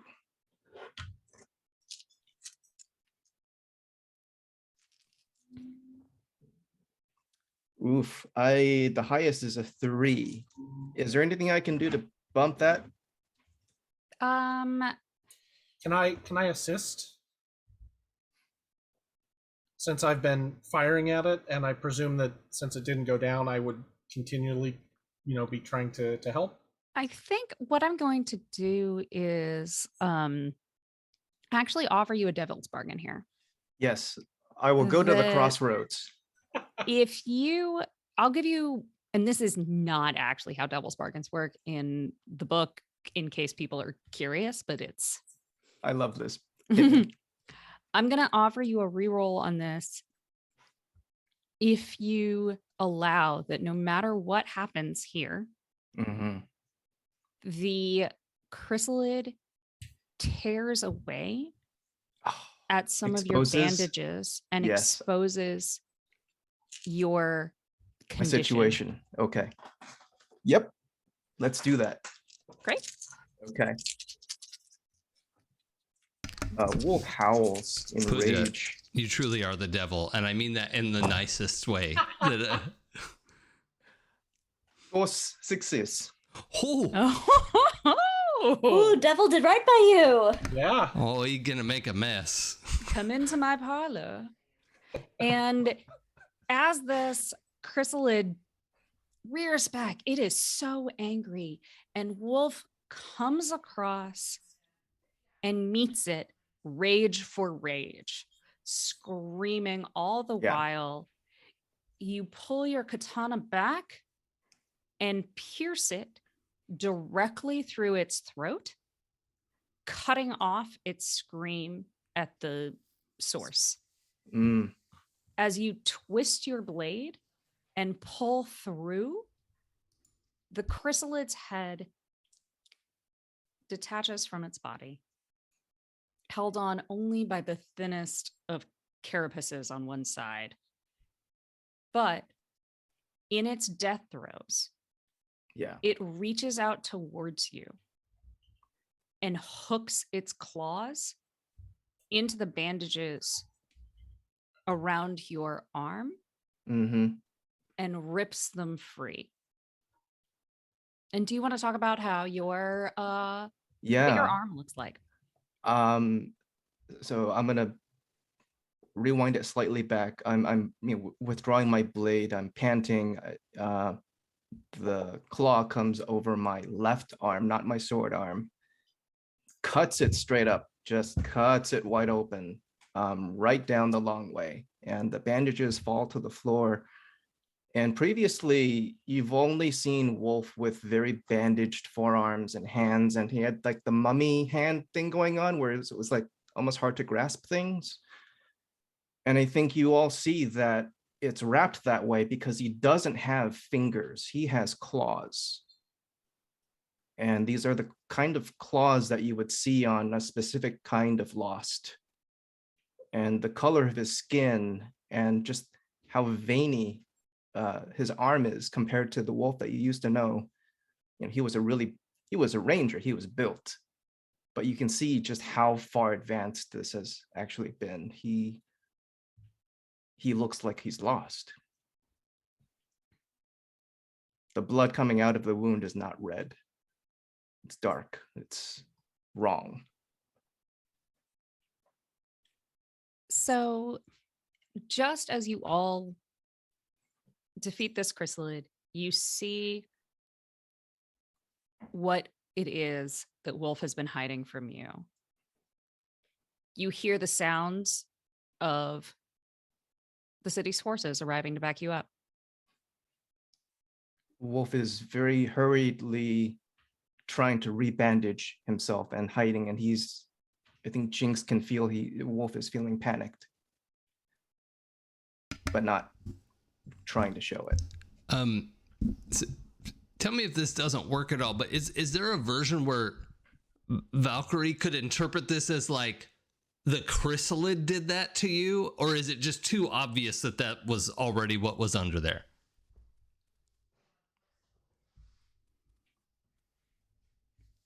What do your ranks and doctors sound like? I know. It feels like, I mean, the wound itself. Especially since we just had the comparison of Jinx and Wolf. Yeah. Yeah. We know what it looks like when a chrysalid do that. Yeah, that's true. You've seen multiple chrysalid wounds just in the last 10 minutes. And I've seen multiple lost as well. Okay. Yeah, the white in Wolf's pupils that you saw previously kind of makes more sense now. Yeah. Okay, so I'm kind of rushing down the hallway because I think I can also see through, like I have this brightly lit gremlin hovering over you. I'm like, what? Wolf, let me hold. Whoa. Like I'm trying to Back stop off. you from wrapping it up. Away, stay away. Cover it up. We need to finish the mission. We'll talk later. Hey. Shit. Okay, fine. Wolf, you could have told me. No time. We don't know that was the last. Clear the area. Check the tunnel. We'll talk. Okay. Yeah. Pooja, what's the like door situation up here? All the like It's the same layout as it was on the first floor. You have two hallways coming off of this. There's not like as big of a lobby area. You kind of get the sense that like that's where more like If you go through that door, you peek through, and it's like the equipment and kind of HVAC and that kind of thing that are over in that area. But you have 2 hallways that exit out, 4 doors on each that lead to apartments. You've already checked the one apartment, and just for the sake of time, as you clear these other apartments, there is no more sign of any chrysalids, or there's not a sign of any more chrysalids. You do see that the as you get to the second apartment on the hallway that this chrysalid ran through, you do see it tunneled straight up from below, through the floor. No one's living there for a while. And it's kind of above the main hole that we found before. It's actually on the other side. And you're not 100% sure, like it's not like immediately obvious, but if you were to take the time to go through, you would see that that chrysalid actually like ran down the hall on the first floor and came up through the apartment below it. Okay, so we can find all the markings in the floor and all that. Mm-hmm. They're not sneaky Okay. when it comes to this. If you were out in the open, they're sneaky. Okay. But once they come up, it's like, here they are. Also, they're fast. As I'm assuming Brood and Wolf kind of clear rooms for the most part. I'm doing a double check for anyone who's like dying and infected and about to become a chrysalid generator. So I'm like re-sweeping each room that they're clearing to just double check for that specifically. Don't find any more people in here. Okay. Excuse me. Before the first one, I say very low voice, really sotto voce in Wolf's ear.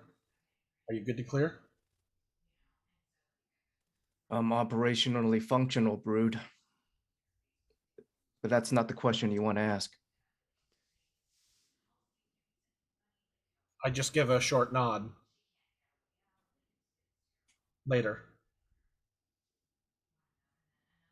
Clearing. And just as you finish clearing this upper floor, and there are no more people, there are no more chrysalids. Seems calm for the moment, at least up here. There is a contingent of the local militia forces. Comes up. One of them approaches y'all and lets you know, like, thank you for being here so fast. We try to clear for chrysalids as much as possible, but with the ground so soft, it's almost impossible to tell where they'll pop up. We've got some guys dealing with the tunnel now. What do you mean dealing with the tunnel? Standard operating procedure. Are they collapsing it? Yes. We need to investigate it. We have we've sent our own drones through. We don't have XCOM drones, but we at least can follow it back as far as we can to the source. But it needs to be collapsed on this side to prevent any further incursions. Okay. If I could get access to that drone footage, I would be grateful. Whatever your protocols are. We'll put it through the council. Okay. Thank you. At XCOM drones, I yoink one of the bandages off the med kit on Raven, the XCOM drone. I just pass it to Wolf without looking at him. Wolf takes it, trying to be very surreptitious about it. And before she leaves, the leader of this, contingent is, she says, this is the fewest casualties we've had in one of these attacks. So thank you for that.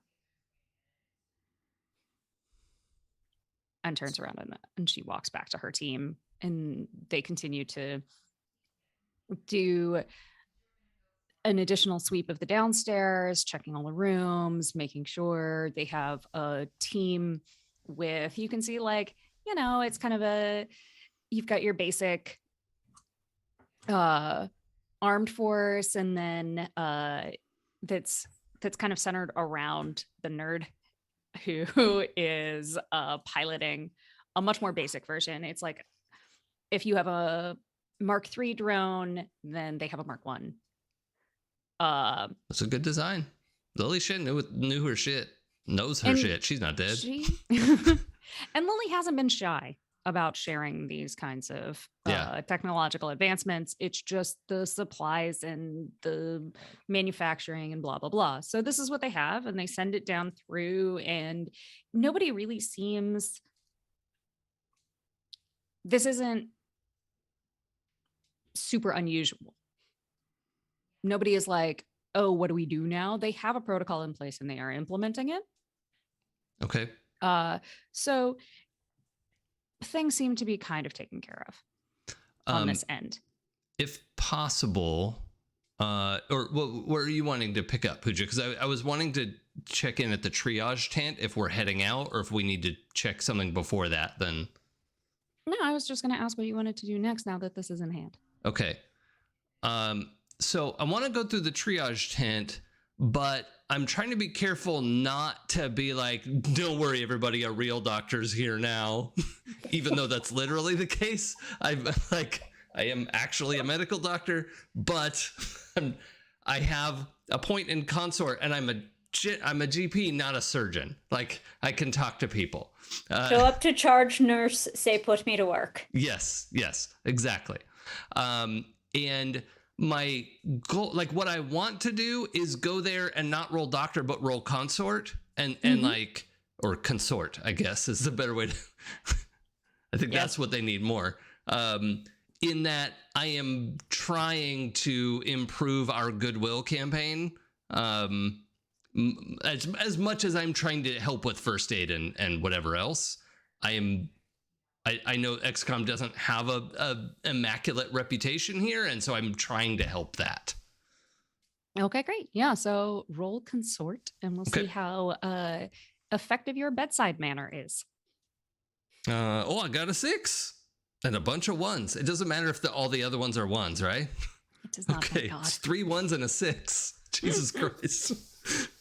That scared me. So as you go through, there's not a lot of serious injuries. The man you stabilized is obviously the worst of it. And as you arrive at the triage center, you see an ambulance go, and they're taking him to the hospital to get treated. Okay. The person that you are led to almost immediately by the charge nurse is Nate. Okay. He was nursing a concussion from just where he was when the chrysalids did pop out, because he was in the living room and in his scramble out. So he has some like cuts and bruises and a concussion. But I would say that like as you're treating him, he starts to open up more. He recognizes you from the people who let him out. And Nate's not the teenager, right? It is the teenager. Oh, okay. I thought the teenager was called something else. Okay. No, yeah. But they're like, so Nate's starting to like open up to you, and they almost like, they're asking you a lot of stuff about XCOM. They're asking you a lot of stuff about like just what you're doing here and that kind of thing. So y'all have this conversation and you reassure them, and you feel like more of a bond develop there. Okay. And that has something of a ripple effect throughout the people who were in that apartment building. Okay. The person who Brood heard earlier bitching about how Wolf went through the window. Um, Really? like No even hard it is to get glass. like softens. You see a softening of that person's expression Yeah. when they see you, like when other people see you and how you are with Nate. Okay. Cool. Yeah, I just want to be in there and helping. So While that conversation is happening, I step up to Wolf and Brood, and the psychic tendrils are still on cooling down. So it's just a little bit of the brain zaps equivalent of static electricity in the air. And I like to think it adds a certain sort of punctuation when I say that that can't happen again. We need to drill. We need to plan. We need to do better. I agree. We got lucky. Could have been a lot worse.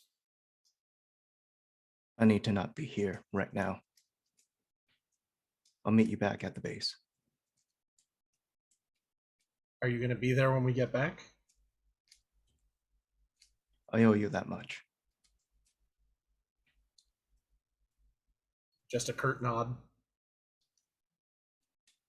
And I'm going to see if I can. I do want to revisit Nate, because Brood is, a caring individual. But I also want to first interface with. I don't want to step on Jason's toes, but I do want to interface sort of with the existing structure here, like who's in charge, seeing if there's anything else they need from us, how we can best help, things like that. And kind of, it's a little bit of glad handing, it's a little bit of PR work, and it's a little bit of trying to make sure we're going to meet their needs. And I'm making contacts. I want people to not just think of us as this squab we point and shoot. I want them to actually want us to be happy to be there. Okay, so you check in with the leader who came and talked to you upstairs. Her name is Sammy Brody. Thanks, random name generator. And she says, they have it well in hand here. But thank you for your help. And they'll get you that footage thanks to both Valkyrie's efforts in the med tent and y'all's willingness to, do what needs to be done. They'll make sure that any information gets sent over your way. I appreciate it. I know this sounds trite, but we are here to help. And just let us know what we can do. We want to support you. We're not here to take over or tell you how to do things. I appreciate that. We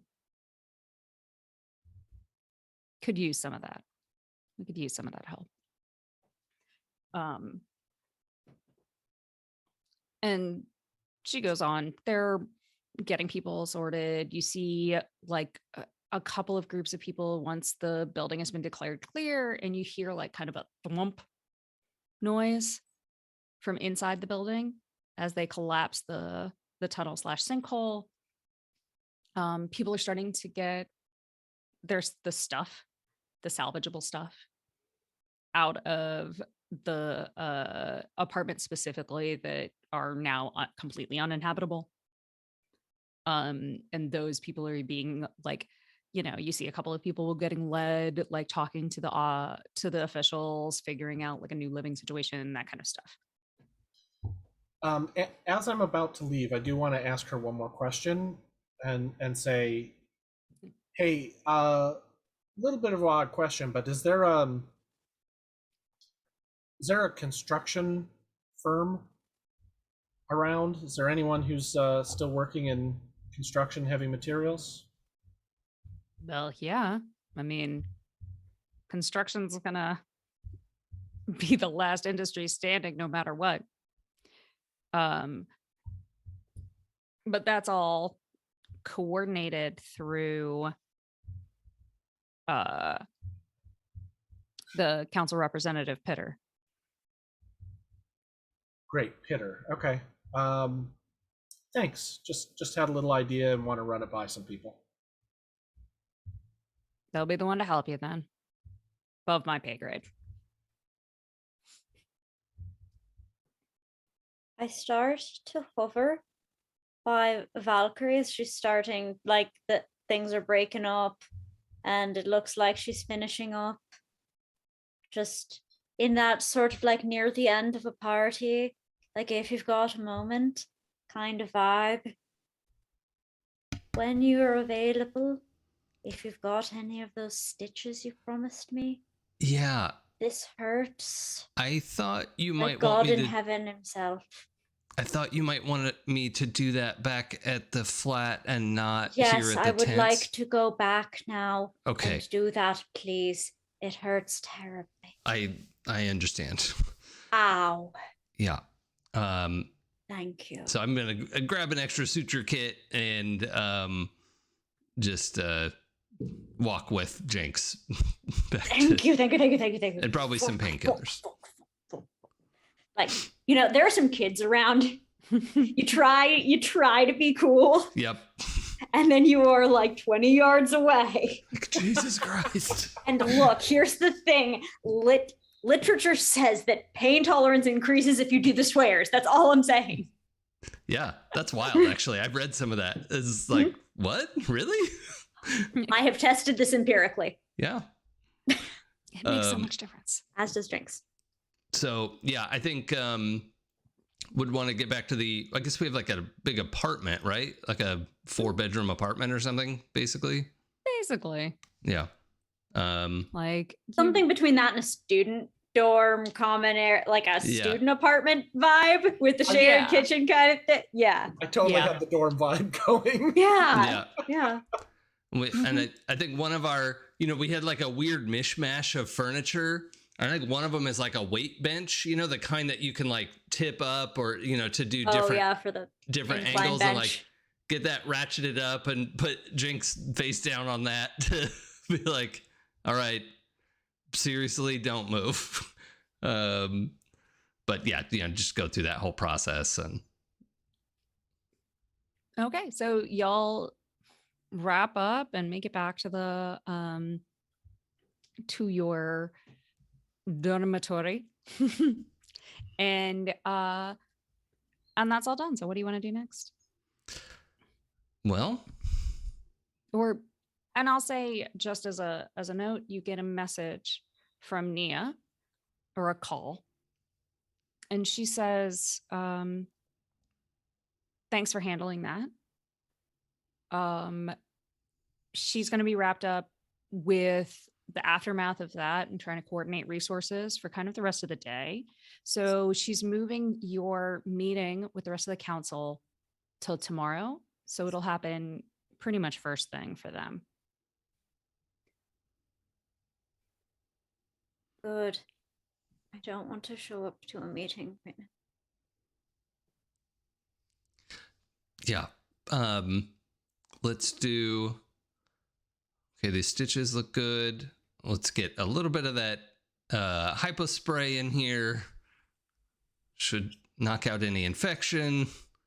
Please just take a picture so I know the shape, what the scar will be, so I can start planning the tattoo around it. Yeah. That's. I think I probably had video of like Raven was probably videoing the process of like, because also like that part I don't think I need to see. Surgery on a psychic is like sometimes weird stuff happens and like. Oh. Yeah. So. And this is why you fully anesthetize the psychic. Yeah. You were plenty of local, or everybody knows about it. Yeah, your whole back is local, like just. It's like one of those weird things where you're like, oh, I can feel this and I can feel this, and then nope. Yeah. Okay, great. So you have the rest of the, let's call it, by the time y'all are finished up dealing with the officials and at the med tent and everything. It's kind of like evening time now. You go into if you are hungry and you go into the fridge, you see that it's kind of like got basic supplies Okay. for dinner and other things. But the rest of the evening, what do you want to do? Well, I think after we've kind of got settled, I'm gonna go knock on Wolf's door. You knock and the door just comes open. He didn't bother closing it. You see that his gear is packed up, and it looks like he's been cauterizing the wound on his arm with his laser sword. So, you want to come out and talk to us, or should we all come in here?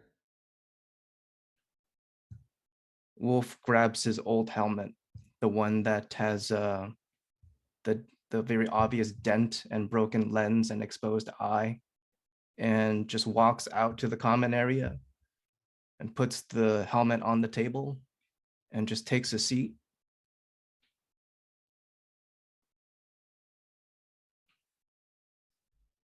We're in this common area and I'm on this stupid weight bench on my back, just like a chair flipped around, but it's not. It's a freaking weight bench in a living room.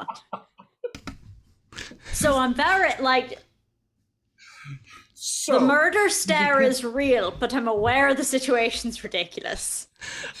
I'm picturing this version of the Captain America meme. Like, yeah, you become part lost. So you decided to become part lost and then abandon your yeah. I don't know where to start. What? It's not contagious. no, I mean Okay. it never has been, as far as we know. So, can you? Everything we know about exposure is from people who were stuck there for years. I mean, I hope you know. Well, I guess I can't speak for everyone, but I don't have an issue with this, Wolf. I mean, I have more of an issue with secrets, but I think like your There's state no of good mind. way to tell. There's no good way to tell your squad that you're a third of the way dead. I didn't want it to come out this way. I was gonna tell everyone when we got a chance to settle in, but we responded What, to you were that going to call. send a Christmas card or something from wherever you disappeared off to? Or are you going to set us down for a nice little dinner, maybe make us a pasta? What was the plan here? For the record, Jinx is real high. It's not wrong. local. It doesn't. She's not wrong. They. They are not wrong. I was going to tell all of you tonight and ask if you wanted me here. Wolf is going to start taking off his new helmet and undo the wraps around his face. And you see both of his pupils have turned white. There are scars, there's burns, not too uncommon for an XCOM ranger, but you see the right side of his face, the cheeks are very sunken in. Not quite like zombie-like, but you can tell it's like, it looks like a lot of this has eaten away at him, but then stopped. And like, he's not completely pale, like some color is there, but you can tell this is the early stage of lost infection. Okay. You want to tell us about it? Or should we just take it as read and move on from here? You deserve to know everything you want to know if we're gonna be working together as a squad. Well, Let's just say the last time I had this conversation, the people I was with,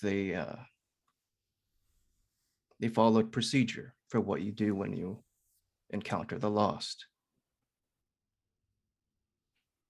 Headshot. Shit. How long's it been?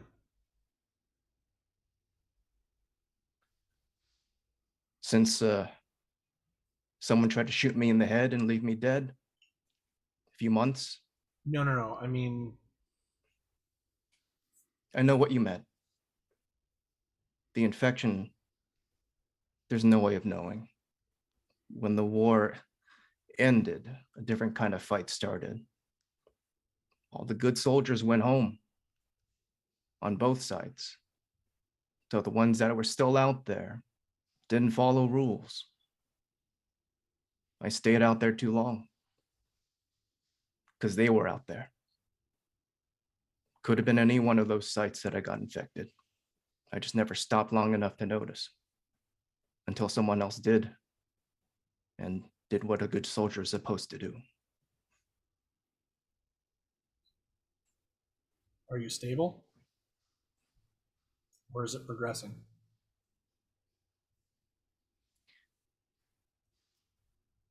I'm stable enough. Apparently, I'm some kind of miracle. Too tough to kill. Look, Wolf, I'm not asking this because I deserve to know as your squad mate. I'm your friend. And if you don't know that, that's okay. But at whatever point you're able to absorb that information, just what I want to know is whether you want my help or if you just want your squad mate. Like, that's what I want to know. Val, there's no cure for what I've gotten. There's no procedure for this. And I was Just- not going to spend the rest of my life, however long that is, in some kind of lab being studied. I don't think you should be in a lab, but just because it hasn't been found doesn't mean there isn't a cure. I'm not holding my breath. Can't spare the oxygen. I wouldn't ask you to. But does Tygan know?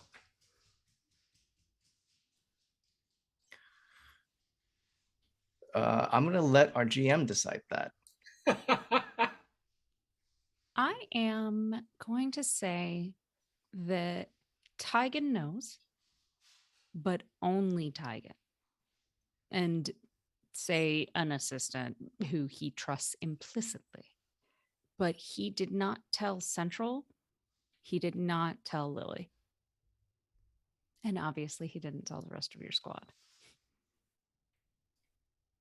And he Tygan's- found out that night Mm, before, because of your question about the Yeah. lost. yeah, That's what tripped him off. That's what. yeah. I imagine we had a conversation before I was cleared to operate. Tygan's the only one that knows. Okay, well, I mean, for the most part, I trust his judgment, but more importantly, I trust yours, Wolf. I trust you. And I don't expect that to be changed by some external factor of your body.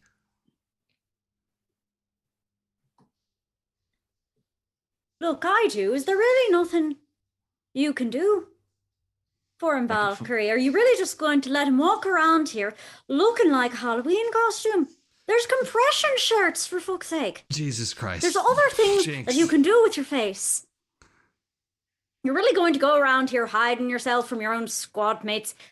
What have we not seen of you by now? Do you not remember Berlin? Do you I not shouldn't have remember how left. drunk you were after Berlin? If I've seen that, That water was I'm so supposed cold. to be horrified by anything I've ever seen of you after. What's your damage you were scared to come back to us?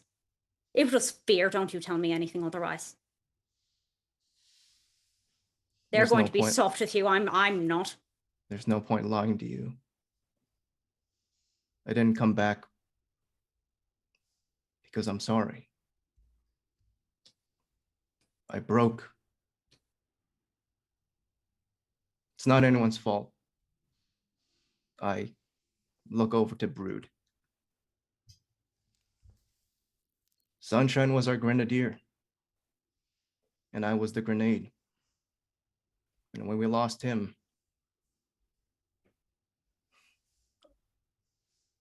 I decided it was better that I not be with you when I needed to explode. And so I exploded somewhere else, somewhere where it would do good. I did a lot of good.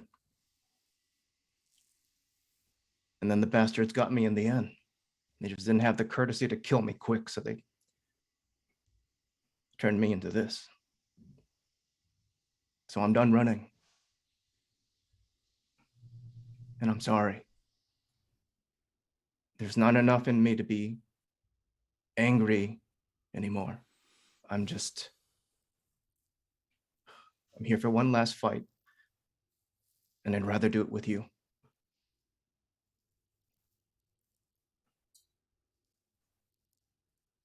Well, we want you back too. And you never stop being part of the squad. You never stop being part of us. And I understand that you were frustrated and felt that you could only take your rage out on the remainder. But I'm not gonna lie, it hurt that you didn't trust us enough to stick around. Obviously Jinx isn't gonna sugarcoat it here, but there is some anger and some resentment. But I think there's also happiness that you're home and that you're with us again. Am I wrong in that? And I look over at Jinx. Jinx glowers. Jinx is very intensely hot. Like, I don't think there's the emotional radiation is all glowering. See? That's the glower of happiness. Doesn't have What to is be there in now, this but room that's small that I can toss? Like at the side of someone's head without looking? Just what is there in this room? There's probably a million little things. Yeah. There's tons of you decide what you have near you at this moment. There's this nice little squeezy bottle of water with a sort of L-shaped tip at the end that you would use as part of the suturing. Like an irrigator. Exactly. So that nice squishy soft plastic, I just pick it up off the front of me and throw it at the side of Brood's head.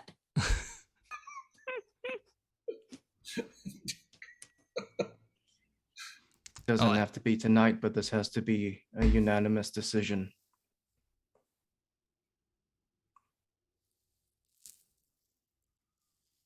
Who hasn't voted? No one's What the telling. hell kind of decision is there? No one's telling you to leave.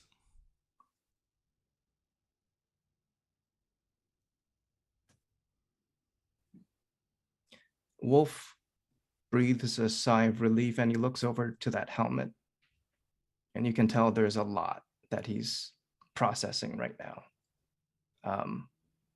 He's going to take his helmet and kind of rub his finger around the grooves, around the bullet dent. And he's going to be silent for a moment. I've missed all of you. Every day. It never stopped. That was the one thing that didn't change.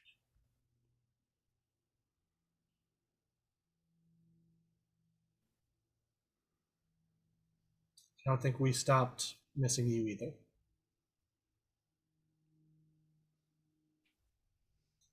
But there is one thing.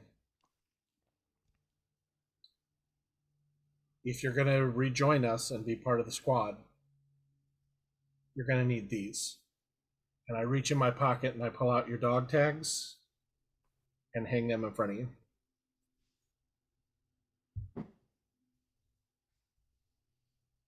I think we cut away on that moment. Yep, on that, I think that's a perfect note to fade to black. That's a roll credits. Mm-hmm. And that will be the end of episode 2 of XCOM Phoenix Squad. Thank you all so much for playing in this game today. And thank you everyone who watched for being here with us. So stay tuned next time. We'll be back next Saturday for episode 3. And in the meantime, let's go through where you can find all of our wonderful players on the interwebs. Sam? Well, ideally, you won't find me. My stealth check's too high, but if you happen to have expertise in perception, you can catch me as a role-playing performer and variety streamer throughout the Twitchernet, the schedule for which is on twitch.tv/Delevely, DELEVELY, and all of my one-off interviews and hangouts I tend to publish on my Twitter at Tchaikovsky, CHAIKOVSKY. Awesome. And Joe? Hey y'all, you can try to find me on Twitter. You'll probably find it. I think it's somewhere on this screen. Try to message me. I dare you. See what happens. I don't often check it. You'll find me more active on my Facebook if you can find that. I talk about mental health. I talk about the experience of adults, late diagnosis traumas, and all that kind of fun stuff. But I keep it real. I keep it fresh. I throw in a little Star Wars now and then. If that's your jam, you can follow me there. And Nick? Hey everyone, I am Nick. You can find me online on Twitter at Sungrowler, like it says right up here. I did check to make sure where that thing was. You can also find me at Sungrowler on Instagram, but don't follow me there because I'm never there. Unless, of course, you just want a silent channel that you are following. So, have a good time with that. But the one last thing that I do want to say is a big thank you to Bill Roper.